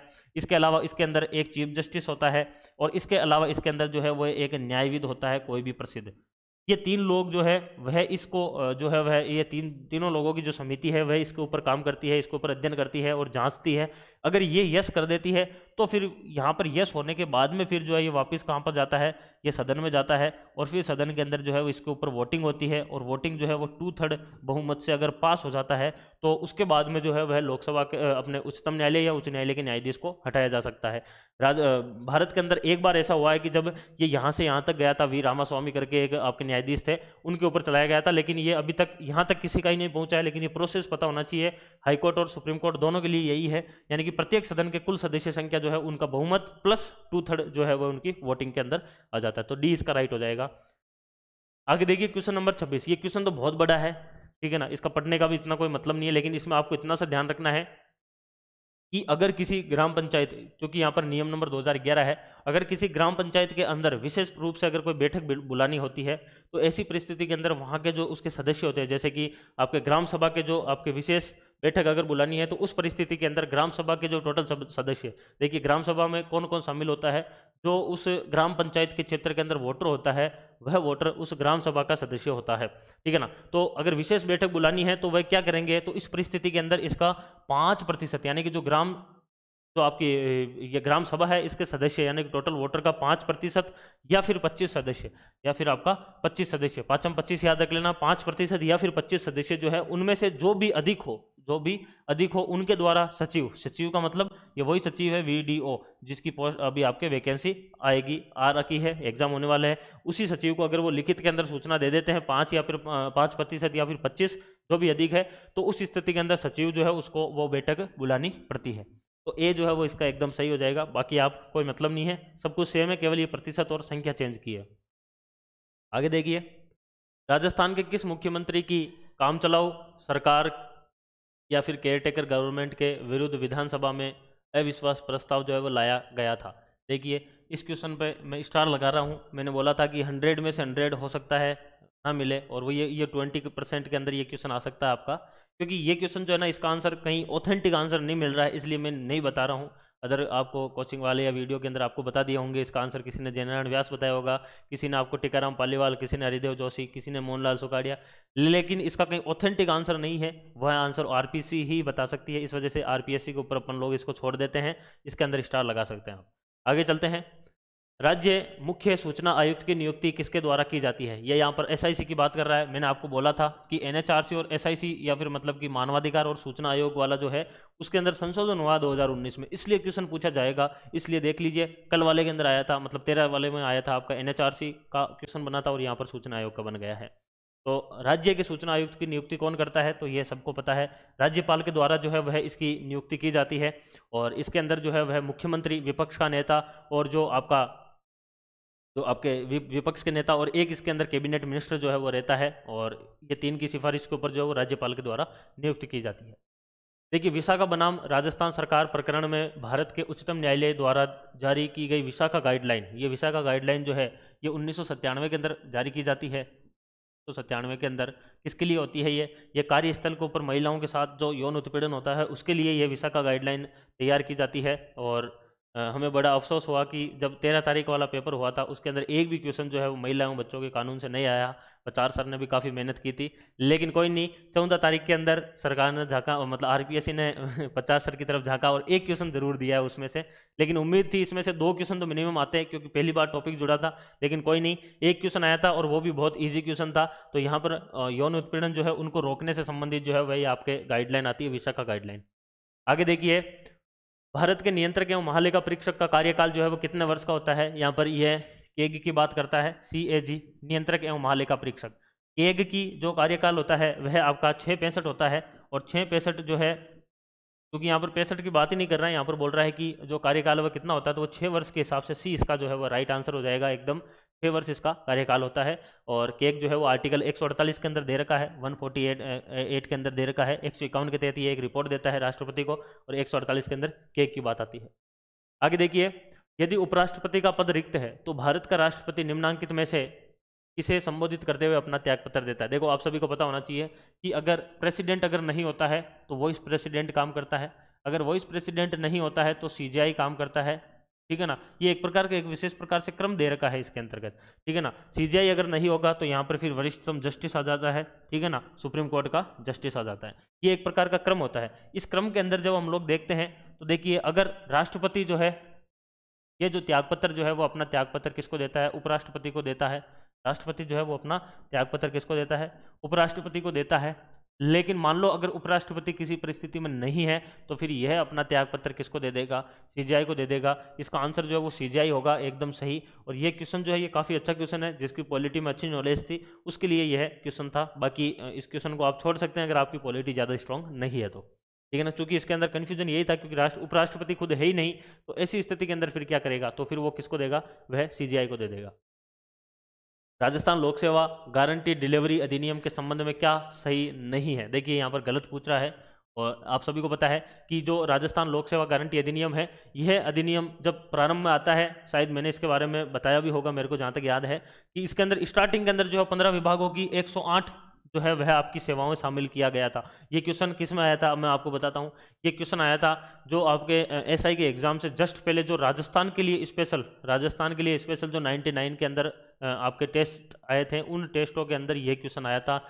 ये क्वेश्चन चूंकि वहाँ पर राजस्थान के जो है यह उससे संबंधित था, कानूनों से संबंधित था, उसके अंदर ये क्वेश्चन पूछा गया था अपनी क्वालिटी एजुकेशन की टेस्ट सीरीज में, वहाँ से ये बिल्कुल आया था। वहाँ पर ये बताया गया था और अच्छे से लिखा हुआ था व्याख्याओं के अंदर भी कि 15 विभागों की 108 सेवाएं प्रारंभ में दी गई थी और वर्तमान में जो है इसके अंदर 19 विभाग के आसपास हो जाते हैं। तो यहाँ पर ये एकदम सही होगा, इसका गलत पूछ रहा है। सरकार ने सेवाएं जो है प्रदान नहीं करने पर, उनमें देरी होने पर जुर्माने का प्रावधान किया है, यह भी बिल्कुल सही है। ये तो सही है ही, यह भी सही इसलिए है क्योंकि इसके अंदर 500 रुपये से लेकर 5000 रुपये तक जुर्माना लगता है अगर सेवा जो है वो टाइम पर नहीं दी जाती है।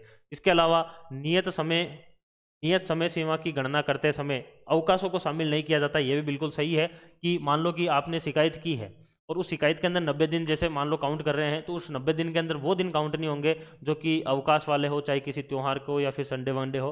तो इस हिसाब से ये भी इसका सही हो जाएगा, बिल्कुल शामिल नहीं करते हैं। लेकिन ये बिल्कुल इसका गलत है कि इसके अंदर कोई फीस देई होगी, तो फीस इसमें नहीं दी जाती है, बिना फीस का ये होता है। तो इसका डी जो है वो एकदम सही हो जाएगा इसमें।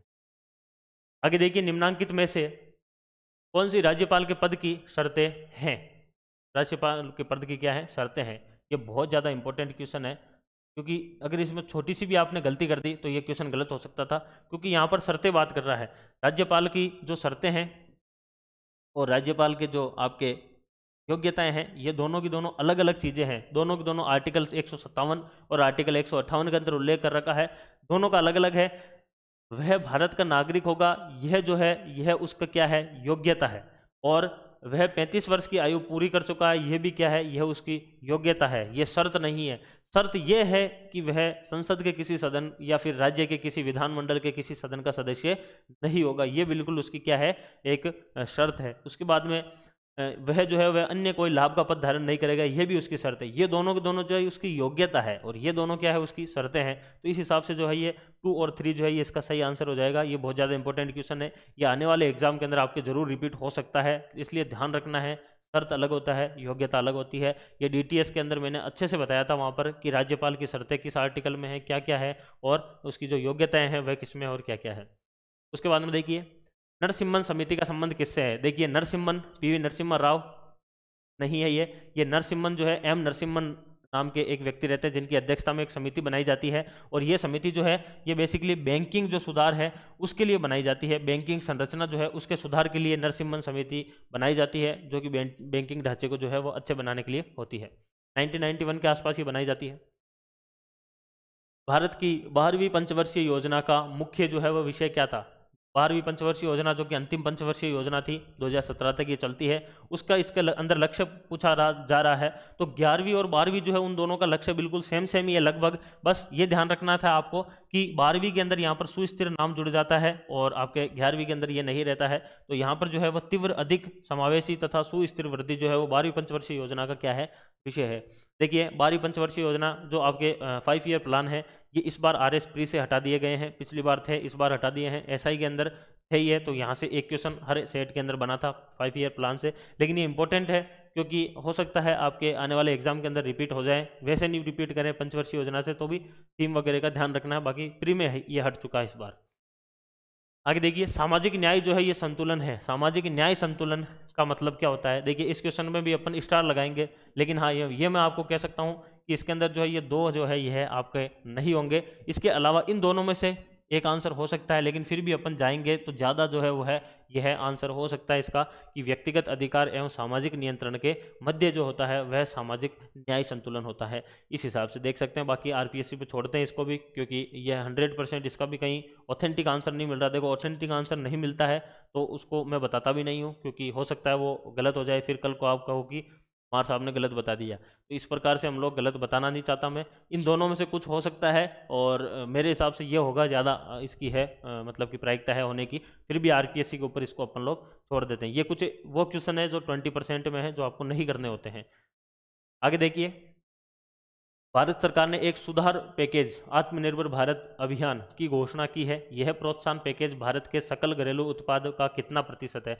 ये बिल्कुल बहुत अच्छा क्वेश्चन है। ये बात कर रहा है कि जीडीपी जो है उस जीडीपी का 10%, जीडीपी का 10% जो है वह सरकार के द्वारा क्या किया गया है, आत्मनिर्भर भारत अभियान के अंतर्गत जो है वह जो है वो जारी किया गया था, घोषणा की गई थी। बहुत इंपॉर्टेंट है ये, क्योंकि आत्मनिर्भर भारत जो है ये काफ़ी चर्चाओं में रहा है। ये ध्यान रखना है, आगे पूछे जा सकते हैं। करंट से भी इसको जोड़ सकते हैं, या फिर आप लोग इसको जो है इकोनॉमी से भी जोड़ सकते हैं।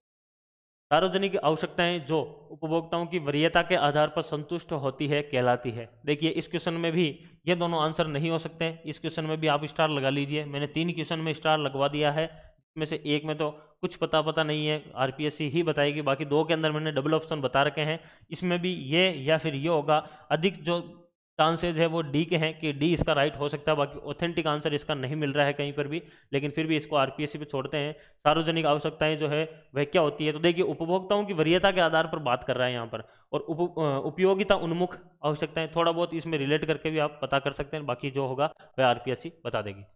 आगे देखिए, भारत सरकार की पहल योजना का संबंध किससे है? देखिए, ये पहल योजना बहुत इंपॉर्टेंट है। ये जो एलपीजी कनेक्शन वगैरह है ना आपके गैस चूल्हे वाले, उससे संबंधित है ये पहल योजना। ये करंट से क्वेश्चन आया है, और करंट अफेयर्स जो अपनी टेस्ट सीरीज है 99 वाली, उसमें ये क्वेश्चन जो है वो बिल्कुल पूछा गया था, एज इट इज पूछा गया था। इसमें कोई इतना ज़्यादा चेंजेस भी नहीं आया है। वहाँ से काफ़ी क्वेश्चन आए हैं, मतलब काफ़ी क्या, मतलब कि कोई क्वेश्चन करंट का बाहर गया नहीं है वहाँ से मेरे हिसाब से, क्योंकि जो है हमारे बीच में जो काफ़ी अच्छे उसके अंदर जो फैकल्टी लगे हुए थे, जो करंट अफेयर्स की टेस्ट सीरीज बना रहे थे, उनका भी काफ़ी अच्छा नॉलेज था उसमें करंट अफेयर्स का। तो उनके द्वारा जो ये बनाई गई थी टेस्ट सीरीज, उसके अंदर ये क्वेश्चन आराम से आया था, कोई इसमें दिक्कत नहीं थी। आगे देखिए, निम्न में से कौन सा मानव विकास सूचकांक जो है वह एचडीआई का सूचक नहीं है? ये क्वेश्चन मुझे याद है। ये क्वेश्चन राजस्थान की आर्थिक समीक्षा और इंडिया वाली जो आर्थिक समीक्षा, स्पेशली जो आपके टेस्ट सीरीज जो थी अपने एसआई जीके वाली, एसआई हिंदी और जीके वाली जो 22 टेस्ट दिए थे, उसके अंदर ये क्वेश्चन कई बार 2-2, 3-3 बार रिपीट हुआ, क्योंकि इंपॉर्टेंट क्वेश्चन है, कई बार पूछते भी हैं। और ये इंपॉर्टेंट क्वेश्चन था। इसके अंदर पूछ रहा है कि सूचक नहीं है, तो आपको पता होना चाहिए कि जीवन स्तर, जो जीवन प्रत्याशा, मेरे को याद है ये मैंने बताया भी था, जहाँ तक मुझे याद है, ये एचडीआई का जब सूचकांक आया था आई थिंक, तो मैंने करंट वाली क्लास में बताया था। अपनी 2-3 क्लासें हो पाई थी, टाइम नहीं मिला उसके बाद में, लेकिन फिर भी मैंने उसमें बताया था कि एचडीआई के अंदर 3-4 चीज़ें होती है। एक होता है जीवन स्तर, यानी जीवन प्रत्याशा, वो कितने साल तक जिएगा। एक होता है उसकी शिक्षा, यानी साक्षरता भी वहाँ पर मैंने बताया था। और एक हो जाती है जीवन प्रत्याशा। तो जीवन स्तर कैसा है उसका, यहाँ पर बेसिकली ये पर कैपिटा इनकम की बात कर रहा है जीवन स्तर में। शिक्षा के अंदर साक्षरता आ जाता है, और आपके जीवन प्रत्याशा यानी कि वह लाइफ एक्सपेक्टेंसी उसकी कितनी है, कितना जी रहा है वो आ जाता है। लेकिन पर्यावरण का कोई लेना देना नहीं होता है एचडीआई के अंदर। तो यहाँ पर जो है वो इसका सही उत्तर क्या हो जाएगा? डी हो जाएगा। फिर देखिए, मुख्यमंत्री राजश्री योजना के तहत बालिकाएं जो राजस्थान राज्य से संबंध है और जिनका जन्म देश, यहाँ पर खाली जगह दे रखी है, कि पहली तारीख या उसके बाद में हुआ वित्तीय सहायता के लिए पात्र। ये क्वेश्चन बहुत अच्छा है, ज़्यादा टफ भी नहीं है, लेकिन ये लिखा हुआ क्वेश्चन है बिल्कुल बजट वगैरह के अंदर, इनमें कई बार चर्चाओं में रहा था। करंट का क्वेश्चन है ये, करंट अफेयर्स का क्वेश्चन है। और ये क्वेश्चन जो है ये भी अपनी टेस्ट सीरीज से बिल्कुल आराम से रिपीट हुआ है, कोई दिक्कत नहीं है इसमें। और ये जून 2016 यानी 1 जून 2016 के बाद में अगर कोई लड़की जन्मी है तो वह आपके मुख्यमंत्री राजश्री योजना की जो है वो लाभार्थी होगी। ये अपनी करंट अफेयर्स की क्वेश्चन में से बिल्कुल आराम से मिला है, क्योंकि चर्चाओं में आया था। फिर देखिए, प्रधानमंत्री कृषि सिंचाई योजना, ये मेरे को पता है। अब यहाँ से अपना वाला जो है वह शुरू हो जाता है यहाँ से। तो फिर क्योंकि बहुत मेहनत की थी हमने, 6 वीडियो के अंदर पूरी मेहनत कर डाली थी, और उन 6 वीडियो का अंदर जो है पूरा का पूरा उसका जो निचोड़ है जो मैंने बताया था, उसमें से आपके सारे के सारे क्वेश्चन भिड़े हैं, एक भी क्वेश्चन उससे बाहर नहीं गया है। मुझे याद है भाई साहब, ये क्या है? ये इकोनॉमिक रिव्यू का क्वेश्चन है। ये इकोनॉमिक रिव्यू का क्वेश्चन है। मैंने बिल्कुल रटवाया था आपको कि केंद्र और राज्य के बीच में जो प्रधानमंत्री कृषि सिंचाई योजना है वह 60-40 है, 60-40 है। अधिकतर जो है वह 60-40 कर दिए गए हैं सेंटर और स्टेट के। ये भी मैंने बताया था, बहुत अच्छे से बताया था जब मैंने आर्थिक समीक्षा आपको करवाई थी। 60-40 बताया था। इकोनॉमिक रिव्यू का पहला क्वेश्चन आ चुका है 14 सितंबर का। 13 सितंबर में 4 क्वेश्चन आए थे, यहाँ पर पहला आ चुका है। आगे देखिए, राजस्थान सतत विकास लक्ष्य सूचकांक 1.0 के अनुसार किस जिले ने सर्वाधिक अंक प्राप्त किए। देखिए, जो भी करंट अफेयर्स पढ़ के गया था उसका हो सकता है ये क्वेश्चन जो है वो गलत हो जाए, क्योंकि जो आपके आर्थिक यहाँ पर जो है वो बात कर रहा है 1.0 की।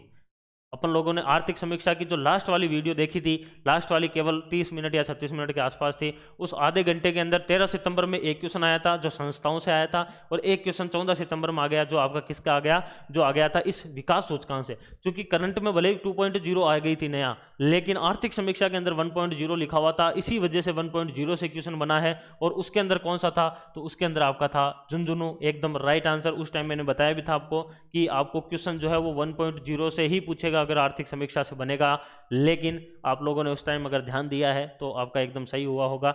अभी जो है वह आपका इसके अंदर कोटा आ चुका है ऊपर, लेकिन फिर भी आपको यह ध्यान रखना झुंझुनू 1.0 के अंदर था। यह आपका इकोनॉमिक रिव्यू का क्वेश्चन है, बिल्कुल दूसरा क्वेश्चन इकोनॉमिक रिव्यू से मिला है। उसके बाद में देखिए, जनगणना 2011 के अनुसार राजस्थान का न्यूनतम महिला साक्षरता, देखो न्यूनतम फिर महिला साक्षरता की बात कर रहा है। अगर ये क्वेश्चन मैंने आपको नहीं करवाया है तो आप जो है वो बता सकते हैं। ये क्वेश्चन जो है वो हम लोगों ने राजस्थान की ज्योग्राफी की क्वेश्चन सीरीज में किया था, और वहाँ पर मैंने आप सभी को साक्षरता, जनसंख्या सब कुछ रटवाया था बहुत अच्छे से। और मैंने बोला भी था कि जा प्रताप जा, क्या बोला था मैंने बोला था जा प्रताप जा, जा प्रताप जा, यानी कि जालोर, प्रतापगढ़ जालोर, ये था टोटल, ये था मेल, ये था फीमेल।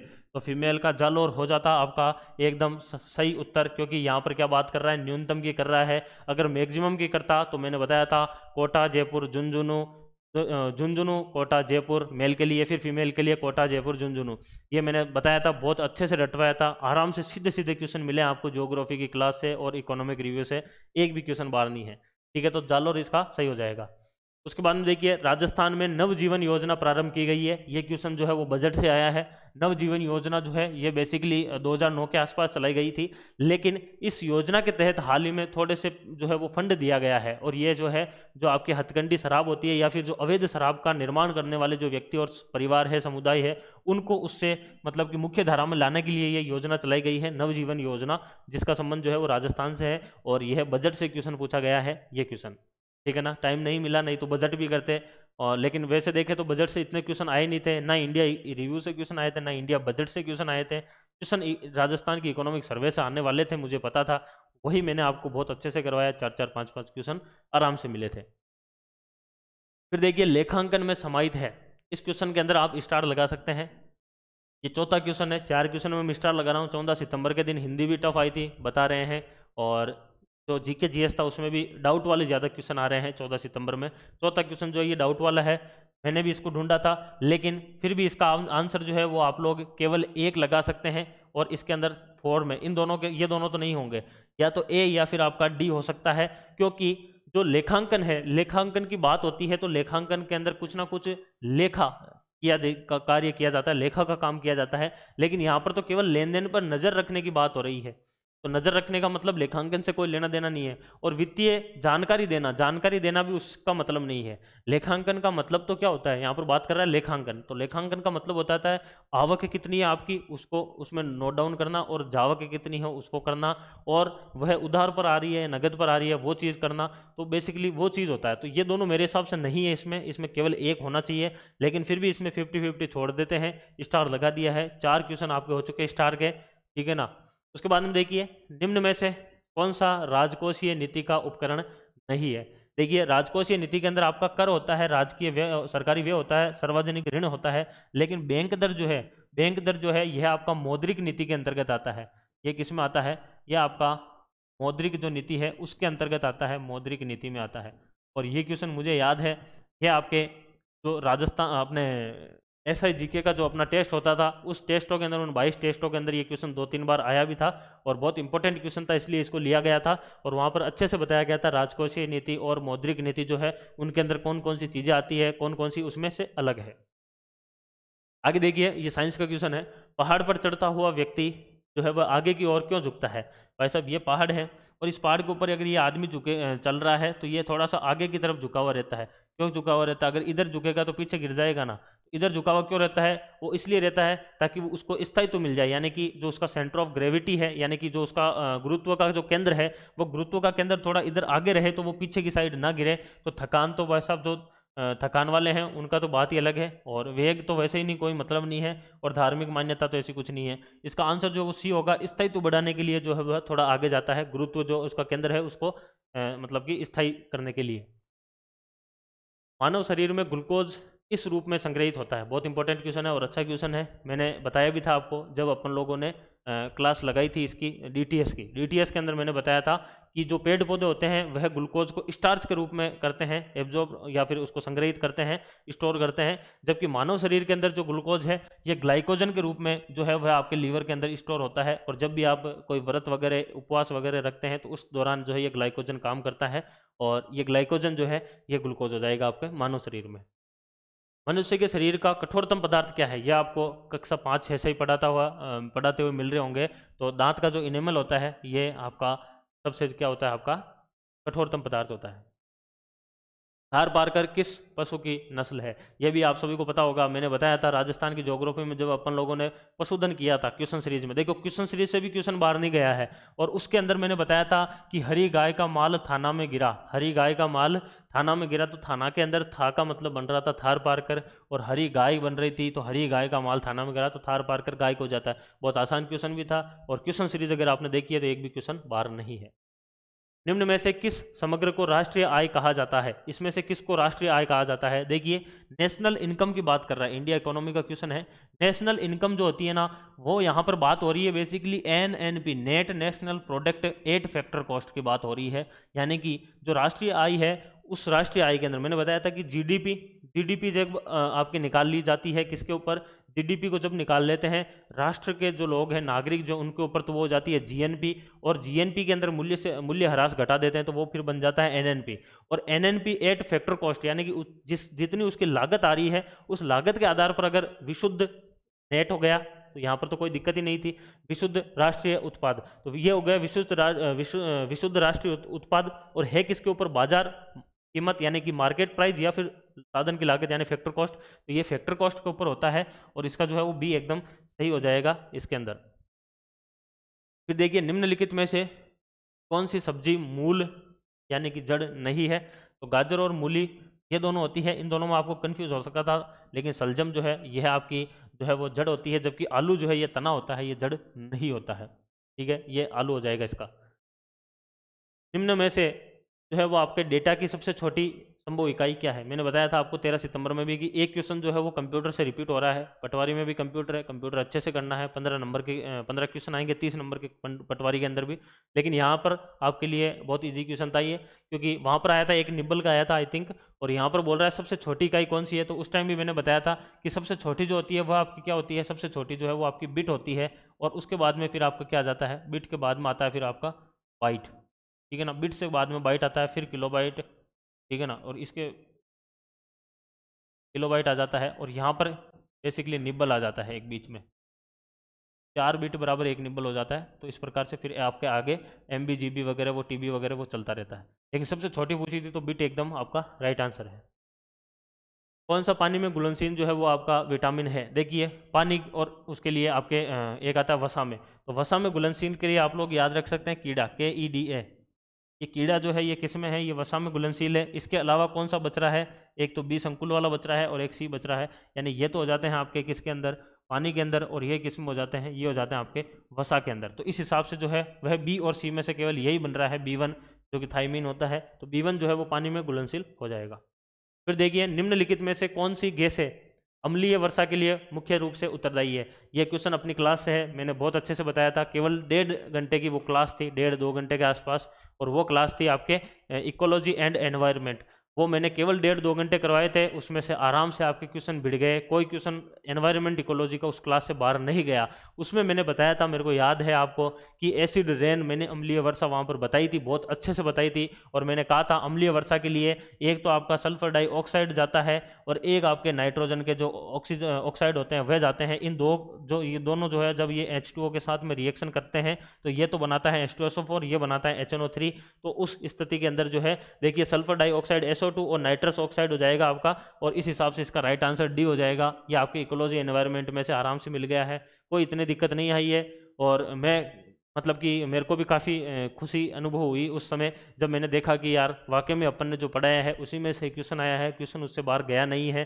तो जो मैंने पढ़ाया ना उसमें से आपके कोई भी ऐसा वीडियो नहीं था जो कि आपके नुकसानदायक था, यानी कि किसी ना किसी में से कोई ना कोई क्वेश्चन तो आपको फायदा करा ही करा है, चाहे इकोलॉजी वाले में किया हो, चाहे आपको आर्थिक समीक्षा में हो, और राजस्थान ज्योग्राफी में तो सबसे ज़्यादा हुआ है, और DTS में भी आपको फायदा हुआ है। तो इस हिसाब से आप लोग देख सकते हैं। केंद्रीय भेड़ एवं ऊन अनुसंधान संस्थान जो है राजस्थान के किस स्थान पर है, उसमें पूछा गया था 13 सितंबर में तबीजी वाला जो आपका मसाला अनुसंधान केंद्र, यहाँ पर भी केंद्र पूछा है। आगे आने वाले पटवारी में भी केंद्र पूछे जाएंगे, जो कि अधीनस्थ का फेवरेट क्वेश्चन होता है केंद्र वाला तो। लेकिन केंद्रीय भेड़ वाला जो है ये अविकानगर टोंक में है। ये भी मैंने बताया था राजस्थान ज्योग्राफी की क्लास के अंदर आपको बहुत अच्छे से, जब पशुधन किया था उसमें मैंने देखो दो क्वेश्चन यहाँ से सही हो गए, तो थारपारकर वाला और ये कि अविकानगर टोंक वाला। आगे देखिए शब्द नैनो टेक्नोलॉजी का प्रयोग जो है सर्वप्रथम किसने किया था। 13 सितंबर वाले में तो नैनो टेक्नोलॉजी का जो जनक पूछ लिया था, और यहाँ पर जो है वो शब्द पूछ रहा है, तो इसका नेरियो जो टेनेगुच्ची है ये इसका एकदम सही हो जाएगा। ये क्वेश्चन भी अपने जो साइंस टेक वाली जो 99 रुपीज़ की थी, 99 रुपये के अंदर अपनी क्वालिटी एजुकेशन के ऊपर साइंस टेक की जो है वो आपको टेस्ट सीरीज दी गई थी, उस 99 रुपये के अंदर ये क्वेश्चन कई बार 2-2 3-3 बार रिपीट हो रखा है। तो वहाँ पर भी ये क्वेश्चन आराम से मिल गया है वहाँ से, और कोई दिक्कत नहीं है इस क्वेश्चन में भी आपको करने में। देखिए CSIR का केंद्रीय इलेक्ट्रॉनिक अभियांत्रिकी अनुसंधान संस्थान सीरी की बात कर रहा है, और सीरी जो है वो कहाँ पर स्थित है, ये राजस्थान के अंदर पिलानी के अंदर स्थित है सीरी, और ये आपको पता होना चाहिए, कोई इतना नहीं है, फैक्चुअल क्वेश्चन है। आगे देखिए विद्युत प्रतिरोध की इकाई क्या है, ये साइंस का क्वेश्चन आ गया है। ये वाला आपने देखा होगा कभी कभी केकड़ा आवाजा जैसा, ये ओम होता है, और ये ओम जो है ये मात्रक होता है आपका प्रतिरोध का, ठीक है। तो यहाँ पर भी कोई दिक्कत नहीं है। एम्पियर जो है ये धारा का मात्रक है, वोल्ट जो है विभवांतर का है, और कुलम जो है वो आपका आवेश का मात्रक हो जाता है। निम्न में से कौन सा जो रसायन है वो एलर्जी क्रिया के दौरान मुक्त होता है। देखो भाई साहब H2SO4, आपने अपनी चमड़ी में से H2SO4 तो निकल नहीं सकता, जल ही जाओगे, तो ये तो वैसे ही कट हो गया। हिपेरिन जो होता है ना, ये हिपेरिन आपका ब्लड क्लोटिंग के अंदर काम में आता है, ब्लड क्लोटिंग के अंदर काम में आता है हिपेरिन, इसलिए ये कट हो गया। हेप्टेन जो है ये होता ही नहीं, हेप्टेन तो एक प्रकार से एल्केन है, तो ये नहीं होगा। तो हिस्टामिन जो है वह इसमें आप लोग काट के कर सकते हैं अगर करना चाहें तो, लेकिन फिर भी इसका राइट आंसर हिस्टामिन है। भारतीय अंतरिक्ष अनुसंधान संगठन इसरो, ये मेरे को पता है, ये मैंने जब आपको करंट की क्लास करवाई थी उस टाइम मैंने थोड़े से में ये बता दिया था। अर्थ ऑब्जर्वेशन सैटेलाइट मैंने बताया था, EOS मेरे को याद है, उस टाइम मैंने बताया था कि इसरो की स्थापना जो है वो 15 अगस्त 1969 को होती है। आगे देखिए ये आपके रीजनिंग के क्वेश्चन आते हैं, कुछ रीजनिंग करेंगे, कुछ आपके मैथ करेंगे, 10 क्वेश्चन टोटल। इलाके में बाढ़ से प्रभावित, कथन दे रखा है इलाका में बाढ़ से प्रभावित बहुत से लोग जो है वो राहत शिविर में भोजन पानी और आश्रम या फिर आश्रय के लिए इकट्ठे जो है वह आपके हो गए थे। अवधारणा आपको बतानी है, क्या अवधारणा बतानी है कि बाढ़ प्रभावित लोगों को भोजन और पानी उपलब्ध कराने हेतु राहत शिविर में पर्याप्त सामग्री है। देखो ये क्या है, अवधारणाएं हैं। अवधारणा का मतलब हो गया कि क्या वो चीज़ सही है कि नहीं है, तो वहाँ पर पर्याप्त सामग्री उपलब्ध है इसीलिए तो वहाँ पर वो लोग गए हैं, नहीं तो पागल थोड़ी है जो ऐसे चले जाएंगे। तो सामग्री है वहाँ पर इसीलिए वो गए हैं, तो उस सामग्री के लिए वो गए हैं, यानी कि यह अवधारणा एकदम सही है। वो लोग जिनके घर जो है वो पानी में पूर्ण रूप से डूबे हैं उनको राहत शिविर में अस्थायी जो है वह आश्रय दिया जाएगा, यह भी एकदम सही है। जिनके घर डूब गए हैं उनको उसके अंदर रखा जाएगा, राहत जो शिविर है उसके अंदर।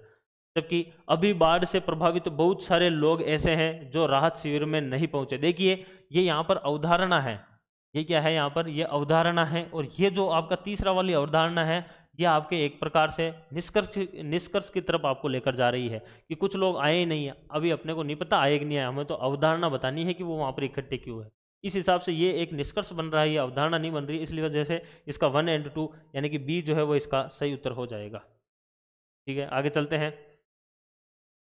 देखिए ये क्वेश्चन साइंस से आप जोड़ सकते हैं कि पत्तियों का जो रंग है वह आपका क्या है, हरा है, और कारण बता रखा है इसका कि क्लोरोफिल जो होता है वो पत्तों में मौजूद एक हरा वर्णक होता है। बिल्कुल आप सभी को साइंस के अगर थोड़ा बहुत भी नॉलेज है तो पता होना चाहिए कि पत्तों के अंदर आपका क्लोरोफिल होता है, और वो जो क्लोरोफिल होता है वह पत्तियों का रंग हरा करता है। तो इस हिसाब से ये कथन और कारण दोनों सही भी है और ये इसकी सही व्याख्या भी करता है। फिर देखिए, फिर आता है आपका फुकुशिमा दाइची, जापान के अंदर ये न्यूक्लियर त्रासदी होती है। इसके अंदर प्राथमिक रूप से निकलने वाले रेडियो एक्टिव न्यूक्लियाइड्स कौन से? देखिए, रेडियो एक्टिव की बात कर रहा है, अगर आप थोड़ा सा दिमाग भी लगाते हैं तो वैसे इसका आंसर आ जाता।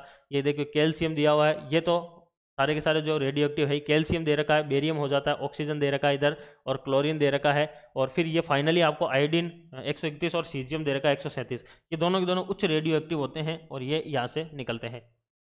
फिर देखिए, ये आपको श्रृंखला दे रखी है, ये तो बहुत ज़्यादा आसान दे रखी थी। 13 तारीख वाले में भी थोड़ी इजी थी लेकिन इतनी नहीं थी, इसमें ज़्यादा आसान थी। देखिए, मैंने बताया था आपको जब अपन डीटीएस का कर रहे थे क्वेश्चन श्रृंखला, उसमें मैंने बताया था कि जब भी आपको हिचकोला खाते हुए मिले, यानी कि यहाँ से यहाँ पर माइनस हुआ, फिर प्लस हुआ, फिर माइनस हुआ, फिर प्लस, फिर माइनस, यानी हिचकोले खा रहे हैं, तो आपको बैलगाड़ी लगानी है, और बैलगाड़ी के अंदर एक बार प्लस, एक बार माइनस, एक बार प्लस, एक बार माइनस, ये चलता है। और ऐसी स्थिति में आपको जो है वो एक छोड़कर एक के अंदर जाना है, आपका आंसर जो है वो मिल जाता है। देखिए 12 + 6 18, ठीक है ना, 18, और यहाँ पर कितने जुड़ रहे हैं? यहाँ पर जुड़ रहे हैं 8, यानी कि यहाँ पर 6 जुड़े, यहाँ पर 8 जुड़े, यहाँ पर कितने जुड़ रहे हैं? 10 जुड़ रहे हैं, तो यहाँ पर कितने जुड़ेंगे? 12 जुड़ेंगे, तो 36 और 12 कितने हो जाएंगे? 48 आपका सही उत्तर हो जाएगा। आगे देखिए, एक निश्चित कूट भाषा में 134 का अर्थ है अच्छी और स्वादिष्ट, एक और 478 का मतलब है अच्छी। मतलब कि इस क्वेश्चन के अंदर क्या करना है आपको, कि आपको बताना है कि जो देखे हैं उस देखे के लिए इसमें से क्या कोड आ रहा है। देखिए, सबसे पहले हम लोग बात करते हैं इन दोनों की। इन दोनों की अगर बात करें तो देखिए, इन दोनों में कॉमन क्या है? यहाँ से केवल एक कॉमन है, अच्छी। तो इन दोनों के अंदर कॉमन क्या है? 4, यानी कि 4 जो है ये तो हो रहा है आपके अच्छी के लिए, यानी कि ये जो है वो 4 बन रहा है। ठीक है, उसके बाद में आपको क्या बताना? आपको देखे बताना ना, क्या आपका 4 बन रहा है अच्छी। अब तस्वीर को ढूंढना है अपने को। तस्वीर देखिए इसमें है और इसमें, इन दोनों के अंदर कॉमन क्या है? 7 है, यानी कि तस्वीर के लिए क्या बन रहा है?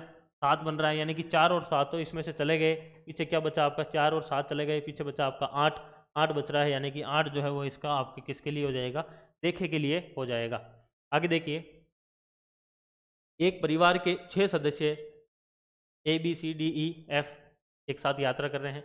बी सी का पुत्र है। देखिए, ये मैंने 13 सितंबर वाले में भी अच्छे से बताया था कि ये जो सी है का पुत्र कौन है? आपका बी है, ठीक है ना। बी जो है वो सी का पुत्र है, लेकिन सी बी की माता नहीं है। अब सी अगर इसकी माता नहीं है तो या तो पिता हो सकता है या माता, दोनों में से एक हो सकता है। तो माता नहीं है तो ये पिता हो जाएगा। इस स्थिति में इसकी माता भी कोई ना कोई होगी। ए और सी जो है एक विवाहित दंपति है। सी और ए विवाहित है, सी पता चल रहा है पिता है, तो ए कौन हो जाएगी? माता, यानी कि फीमेल हो जाएगी। उसके बाद देखिए, ई सी का भाई है। ई जो है वह सी का भाई है। इस सी का भाई कौन है? एक ई है, ये भाई हो गया। उसके बाद में देखिए आगे कि डी जो है वो ए की पुत्री है। डी जो है वो ए की पुत्री हो या सी की पुत्री, ए की बात है, यानी इसकी बहन हो जाएगी आपके डी, ठीक है। उसके बाद में देखिए, एफ बी का भाई है। एफ जो है वो बी का भाई है। बी का भाई कौन है? एफ, वो इसका भी भाई होगा, ये भाई हो गया एफ। तो परिवार में कुल कितने जो है वो आपके पुरुष सदस्य बोल रहा है? देखिए, ये पुरुष है, ये 2 हो गया, ये 3, ये 4, 4 पुरुष हो रहे हैं टोटल। 4 आपका राइट आंसर हो जाएगा। देखिए, दी गई आकृति में त्रिभुजों की संख्या बतानी है। इसमें त्रिभुज की संख्या बतानी है। जब भी ऐसा क्वेश्चन आ जाता है तो आपको क्या करना होता है? सीधी सी ट्रिक है, जब आपको किसी भी क्वेश्चन के अंदर ऐसा मिल जाए तो आपको इनको गिनना है। 1 ये हो जाएगा, 2 ये होगा, 3 4 5 6 7 और 8। और जब ऐसे आप लोग गिन ले तो टोटल जो होते हैं उसको अगर दुगुना कर देते हैं तो आपका आंसर मिल जाता है 16। तो इसका आंसर जो है वो 16 हो जाएगा। सीधे 8 गिनना है, दुगुना करना है, 16 आपका आंसर है।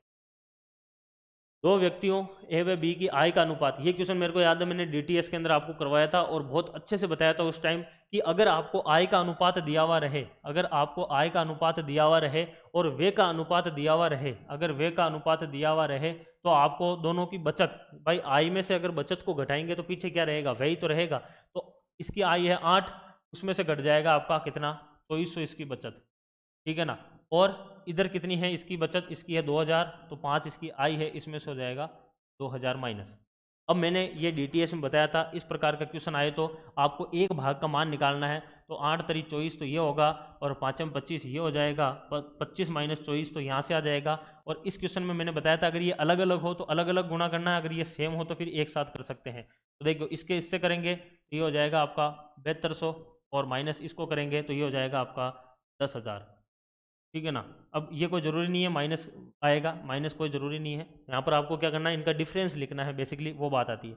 यहाँ पर इसका मतलब तो इन दोनों को घटाएंगे तो 1 आ जाएगा, और जब इसको घटाएंगे तो ये हो जाएगा 0 0,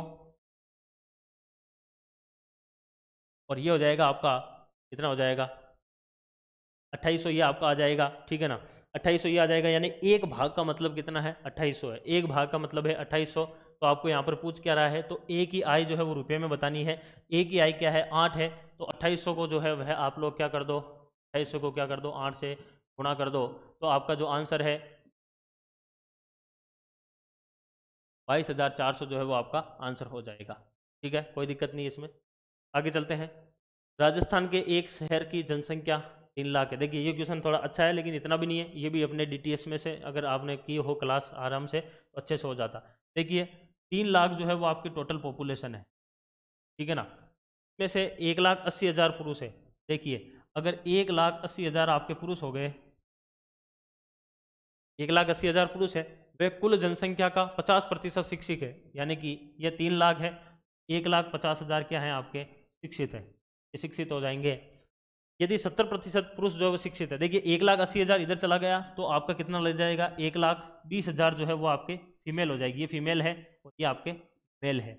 ठीक है, और ये बोल रहा है कि मेल में भी 70% जो है वो शिक्षित है। कहने का मतलब 1,80,000 है, 1,80,000 का 70% जो है वो क्या है आपका शिक्षित है। इसका ये शिक्षित है तो 0,006, 1,26,000 जो है ये मेल क्या है आपके शिक्षित है, 70% हो गया, 1,26,000 शिक्षित है। और टोटल शिक्षित कितने हैं, तो 1,50,000 है। इसमें से 1,26,000 क्या कर दो आप घटा दो, क्योंकि ये तो पुरुष है, ये तो पुरुष है, तो 0,0,0 यहाँ पर हो जाएगा आपका 4,2, यानी कि 24,000 जो है यह आपके क्या है, ये फीमेल है जो कि शिक्षित है। अब आगे पढ़िए क्या बोल रहा है, तो अशिक्षित महिलाओं की संख्या बतानी है। ये तो शिक्षित है, ये टोटल महिलाएं हैं, तो अगर टोटल महिलाओं के अंदर से अपन शिक्षित घटा देंगे तो अपने को क्या मिल जाएगा, अशिक्षित महिलाएं मिल जाएगी। तो यहाँ पर 6 आ जाएगा, और यहाँ पर आ जाएगा आपका 9, यानी कि 96,000 जो है वह आपका राइट आंसर हो जाएगा इसमें। तो सी आपका एकदम सही उत्तर है। आगे देखिए 72, क्वेश्चन नंबर 72 है, किसी धन पर एक निश्चित ब्याज दर पर 2 वर्ष का साधारण ब्याज 120 और चक्रवर्ती ब्याज। मैंने ये बताया था आपको DTS में, मेरे को याद है जब अपन लोग DTS कर रहे थे उसमें मैंने बताया था आपको कि जब भी आपको ऐसा क्वेश्चन दिया हुआ रहे जिसके अंदर SI और CI, SI और जो CI है दोनों के दोनों सेम वर्ष के लिए हो, यानी कि सेम ईयर के लिए अगर CI और SI है तो आपको एक फॉर्मूला लगाना होता है, वो होता है 200 + R/200 बराबर हो जाता है आपका CI/SI। ये फॉर्मूला लगाना होता है जब आप लोगों को सेम वर्ष के लिए CI और SI दिया हुआ रहे और आपको ब्याज दर पूछे, तो उस स्थिति में आपको ये फॉर्मूला लगाना है। और यहाँ पर इस फॉर्मूले से आपके आंसर आ रहा था आराम से, क्योंकि 200 + R/200 बराबर आपको करना था CI यानी 129 और बटेवे 120 आपको करना था, 129/120 करना था। और ये यहाँ पर आपको लोग जो है वो इसको काट सकते हैं, जैसे भी ये कटेगा, है ना। 43 हो गया। अब देखना यहाँ से ये 5 उधर जाके गुणा हो जाएगा, 215 आ गया, और 215 हो जाएगा 200 + R बराबर हो जाएगा 215। तो R का मान जो है वो 15% आ जाएगा आपके पास में, आ जाएगा 15% आ जाएगा। तो ये क्वेश्चन भी कोई इतना टफ नहीं था, आराम से हो जाता। अगर आपने DTS की क्लास ली थी तो वहाँ से हो सकता था, क्योंकि DTS में मैंने बहुत अच्छे से बताए थे, क्योंकि वहाँ पर मैथ, रीजनिंग, साइंस सब कुछ आता थे। तो मैथ रीजनिंग में मैंने अच्छी वाली ट्रिक भी बताई थी। आगे देखिए तियांगोंग क्या है, ये मेरे को याद है, मैंने करंट अफेयर्स की भले ही क्लास 4 या 5 ऐसी कुछ ही ली थी, लेकिन उस क्वेश्चन उसके अंदर से अपने बहुत ज़्यादा क्वेश्चन भिड़े हैं। तियांगोंग मैंने उस टाइम बताया था कि तियांगोंग जो है वह क्या है, वह चीन का एक अंतरिक्ष स्टेशन है, जहाँ पर चीन जो है वो ISS की जैसे जो आपका इंटरनेशनल स्पेस स्टेशन है उसकी जैसे रहेगा वहाँ पर, वो तियानगोंग है चीन का अंतरिक्ष स्टेशन। चीन का मंगल मिशन है तियानवेन फर्स्ट, ये तियानगोंग है, ये तियानवेन फर्स्ट है। और चंद्रमा जो मिशन है चीन का वो चांग-ई 5 जो है उस रॉकेट से चांग-ई मिशन छोड़ा गया था, वो चांग-ई है। ठीक है, आगे देखिए ये वापस एक मैथ का क्वेश्चन आया है। इसमें देखिए आप लोग क्या कर सकते हैं, इसमें 1 में से 1/3 घटाएंगे तो ये आएगा 2/3, है ना। और फिर 1 में से 1/4 घटाएंगे तो ये हो जाएगा 3/4, फिर ये हो जाएगा 4/5, ठीक है ना। इस प्रकार से ये चलता जाता है, इस प्रकार से ये क्या होता है आपका चलता जाता है। फिर ये 5/6, ये आगे आगे चलता जाएगा।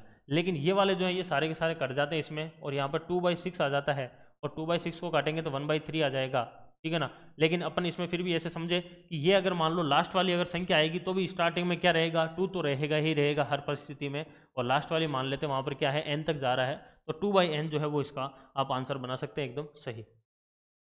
तो आगे देखिए भारत के 24वें मुख्य चुनाव आयुक्त कौन है, ये भी मेरे को याद है डीटीएस में मैंने आपको करवाया था जब अपन लोग कर रहे थे, क्योंकि वहाँ पे काफ़ी सारे क्वेश्चन मिल रहे थे। उस टाइम मैंने बताया था कि भारत के जो चुनाव आयुक्त है, नवीनतम जो मुख्य चुनाव आयुक्त है वो चेंज हो गए हैं, अब सुशील चंद्रा जी बन गए हैं आपके जो है 24वें चुनाव आयुक्त। ये करंट अफेयर से जो अपनी टेस्ट सीरीज थी 99 वाली, उसमें भी ये क्वेश्चन आराम से मिला था, और वहाँ पर भी जो है कई लोगों का सही था। आगे देखिए इंडिया एनर्जी आउटलुक रिपोर्ट 2021, ये भी बहुत ज़्यादा इंपॉर्टेंट है, और मैंने कहा था कि एक क्वेश्चन रिपोर्ट से आता है। 13 सितंबर वाले शिफ्ट के अंदर एक क्वेश्चन आया था रिपोर्ट से कि जो आपके कोविड-19 और युवाओं के रोजगार से संबंधित एक रिपोर्ट थी वो किसने बनाई, तो वहाँ पर आयुल्ला था। यहाँ पर रिपोर्ट जो आई है वो आई है इंडिया एनर्जी आउटलुक रिपोर्ट 2021, वह किसने बनाई है, तो ये अंतर्राष्ट्रीय ऊर्जा एजेंसी है, उसके द्वारा यह जारी की गई है। आगे देखिए बहुचर्चित कृषि विधेयक, मैंने कहा था आपको उस टाइम भी, मैं बोल रहा था कि कृषि विधेयक काफ़ी ज़्यादा चर्चाओं में रहे हैं, एक क्वेश्चन बन सकता है, ध्यान रखना है यहाँ से। तो कृषि विधेयक जो है उस टाइम जो है वो अपने नरेंद्र सिंह जी तोमर जो है वह आपके क्या है कृषि मंत्री है, तो इनके द्वारा ही संसद के अंदर जो है वो कृषि विधेयक लाया जाता है। वर्तमान में शिक्षा मंत्री कौन है, धर्मेंद्र प्रधान जी है, और नरेंद्र मोदी जी अपने प्रधानमंत्री है।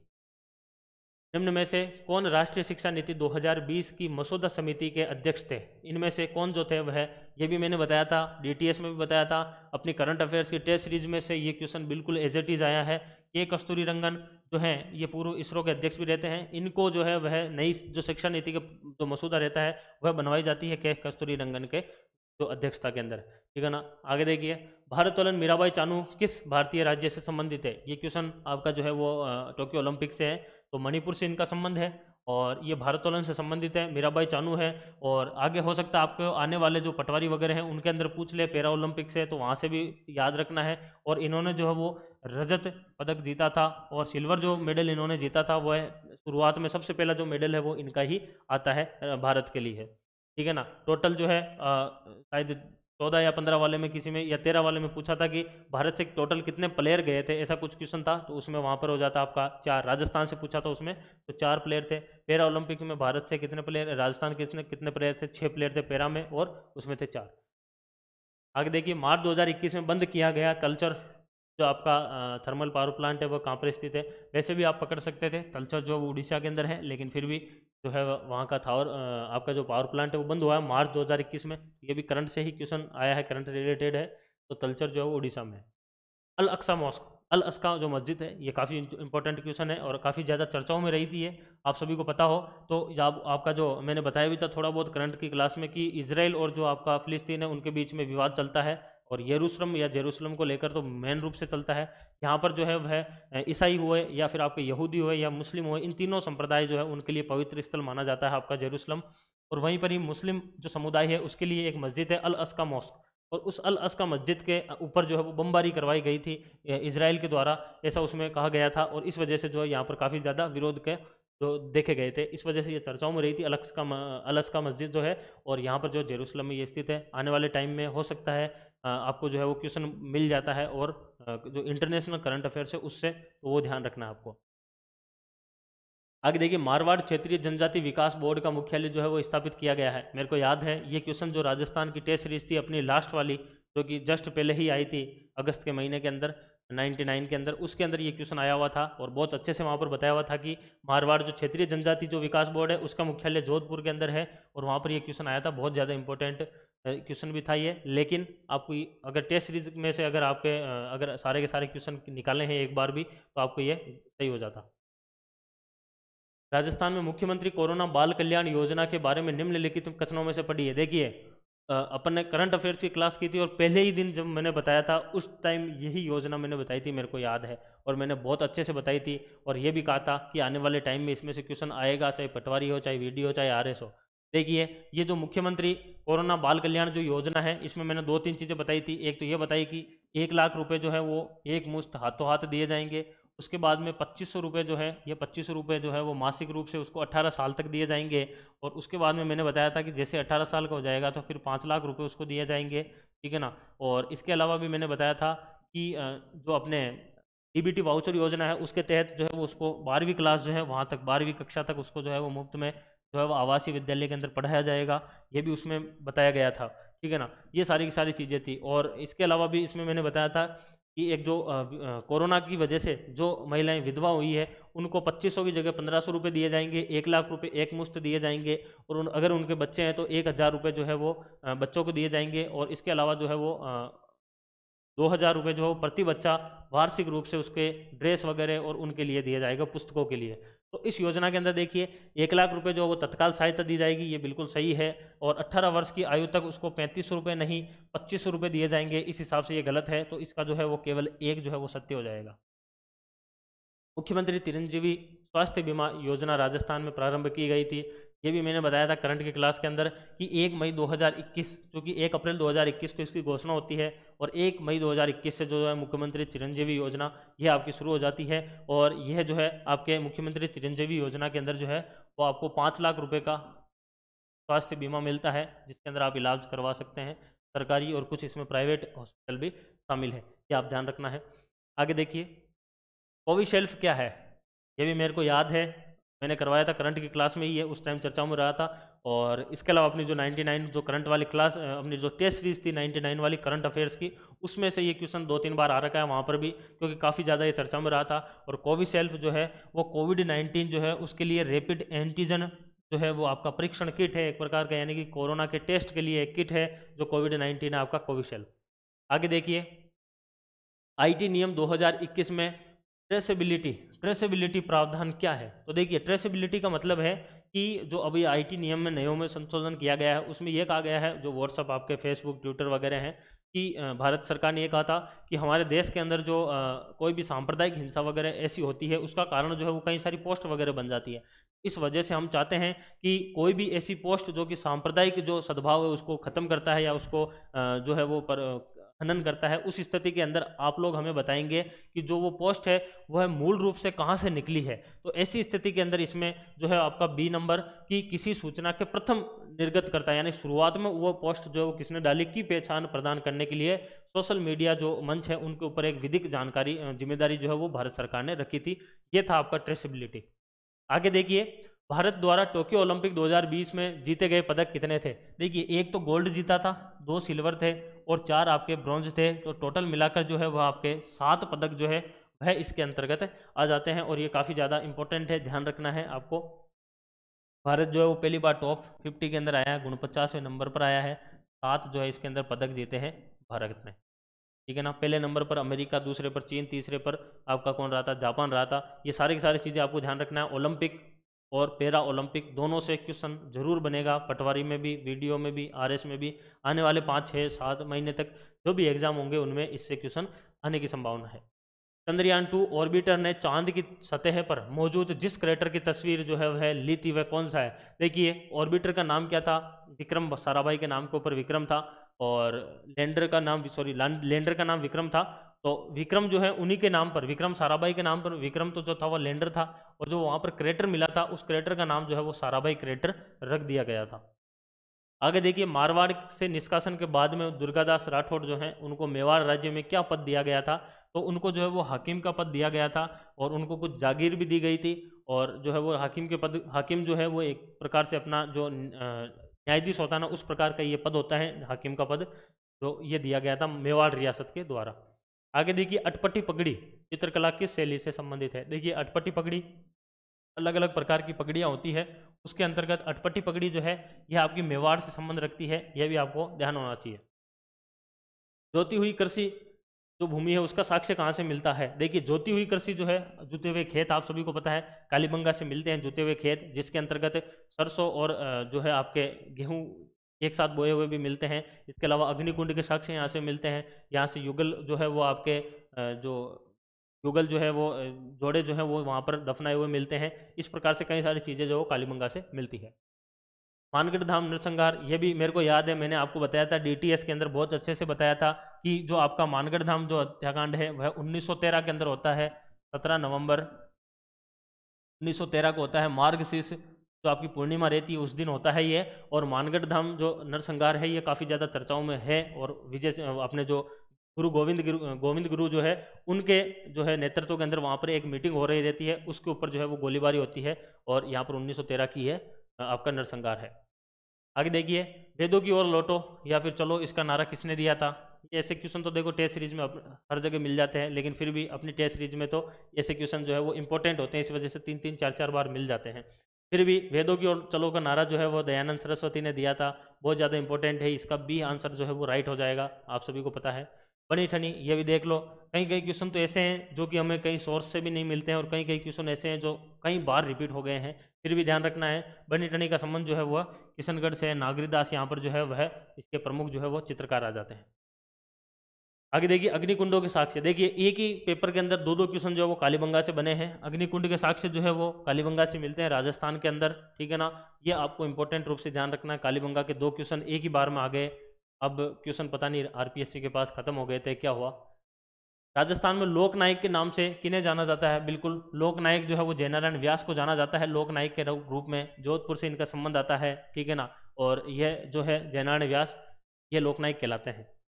आगे देखिए, आधुनिक भारत के पिता के नाम से कौन जाना जाता है? ये मेरे को पता है, यह मेरे को पता है। मैंने आपको बताया था डीटीएस के अंदर कि जो आधुनिक भारत के पिता है या फिर भारत के अंदर पुनर्जागरण के जनक या फिर पिता, ठीक है ना, ये सारे के सारे जो है वह आपके राजा राममोहन राय है। ये मैंने बताया था डीटीएस के अंदर, बहुत अच्छे से बताया था। ये इंपॉर्टेंट क्वेश्चन है। और भारत के पिता, आधुनिक भारत के पिता या फिर आपके आधुनिक भारत के पिता या फिर भारत के अंदर पुनर्जागरण जो है उसके जनक या फिर पिता राजा राममोहन राय। कजली तीज का त्यौहार। देखिए 2 प्रकार की तीज होती है राजस्थान में, एक होती है छोटी तीज, एक होती है बड़ी तीज। सावन के शुक्ल तृतीया के दिन, सावन शुक्ल तृतीया के दिन जो आती है वह होती है आपके छोटी तीज।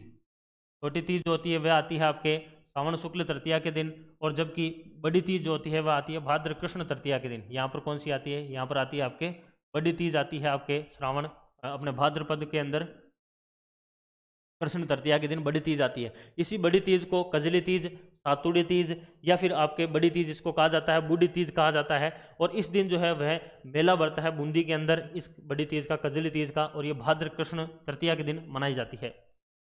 इस दुर्ग को अबुल फजल ने बख्तरबंद दुर्ग कहा था। देखो एक क्वेश्चन दुर्ग से 13 सितंबर में भी आया था, एक 14 सितंबर में भी आया था, वहां पर जल दुर्ग पूछा था, यहाँ पर बख्तरबंद का पूछ लिया है। तो राजस्थान जीके जो है उसको इतना टफ नहीं रखा गया इस बार, एसआई के अंदर बहुत आसान आया है। और रणथंभौर जो सवाई माधोपुर में स्थित है उस दुर्ग को बख्तरबंद दुर्ग कहा है आपके अबुल फजल ने। लास्ट क्वेश्चन है 14 सितंबर के पेपर का। सुभाष चंद्र बोस जो है उन्होंने महात्मा गांधी को राष्ट्रपिता का संबोधन जो है वो किया था, कब किया था? तो आप सभी को पता है राष्ट्रपिता जो है वह सुभाष चंद्र बोस के द्वारा ही नाम दिया गया था महात्मा गांधी को। और 6 जुलाई 1944 है उस दिन यह आपका दिया गया था संबोधन, ठीक है। इस प्रकार से आपका जो 14 सितंबर 2021 को होने वाला राजस्थान उप निरीक्षक या फिर राजस्थान सब इंस्पेक्टर का जो पेपर था उसका जो सेकंड पेपर है एसआई का जीके एंड जीएस, उसका ये बिल्कुल डिटेल में सॉल्यूशन था। 4 क्वेश्चन ऐसे हैं जो बिल्कुल डाउटफुल है, आरपीएससी के ऊपर छोड़ते हैं, लेकिन फिर भी कोई बात नहीं है। अन्य जो क्वेश्चन है उससे आप लोग इसमें से मिलाल कर लेना। बाकी जो 96 क्वेश्चन है उसके एकदम 101% यही आंसर है, उसमें कोई चेंजेस नहीं आएगा। और बाकी आपको किसी प्रकार की कोई भी डाउट हो, कोई भी अगर समस्या हो तो आप लोग जो है वो नंबर चल रहे हैं उसके ऊपर कांटेक्ट कर लेना है। और क्वालिटी एजुकेशन के साथ जुड़े रहना है। आने वाले टाइम में पटवारी, वीडियो, आरएस, कई सारे ऐसे बड़े बड़े जो है भर्ती परीक्षाएं होने वाली है, जिसके लिए क्वालिटी एजुकेशन एक बहुत ही बेहतरीन और बहुत ही शानदार प्लेटफॉर्म है जहां से आप लोग अपना जो सिलेक्शन है उसको सुनिश्चित कर सकते हैं। और मैं फिर भी कहूँगा शेरो शायरी से बचना है, आपको सिलेक्शन वाली चीज़ें पढ़नी है, आप सभी को पता है। और जिन लोगों ने ये क्लास लेकर जो अपनी इकोनॉमिक रिव्यू वगैरह की जो क्लासें थी, राजस्थान ज्योग्राफी की क्लासें थी, उनमें से कितने क्वेश्चन मिले ये आप लोग कमेंट के अंदर बता सकते हैं। Thank you.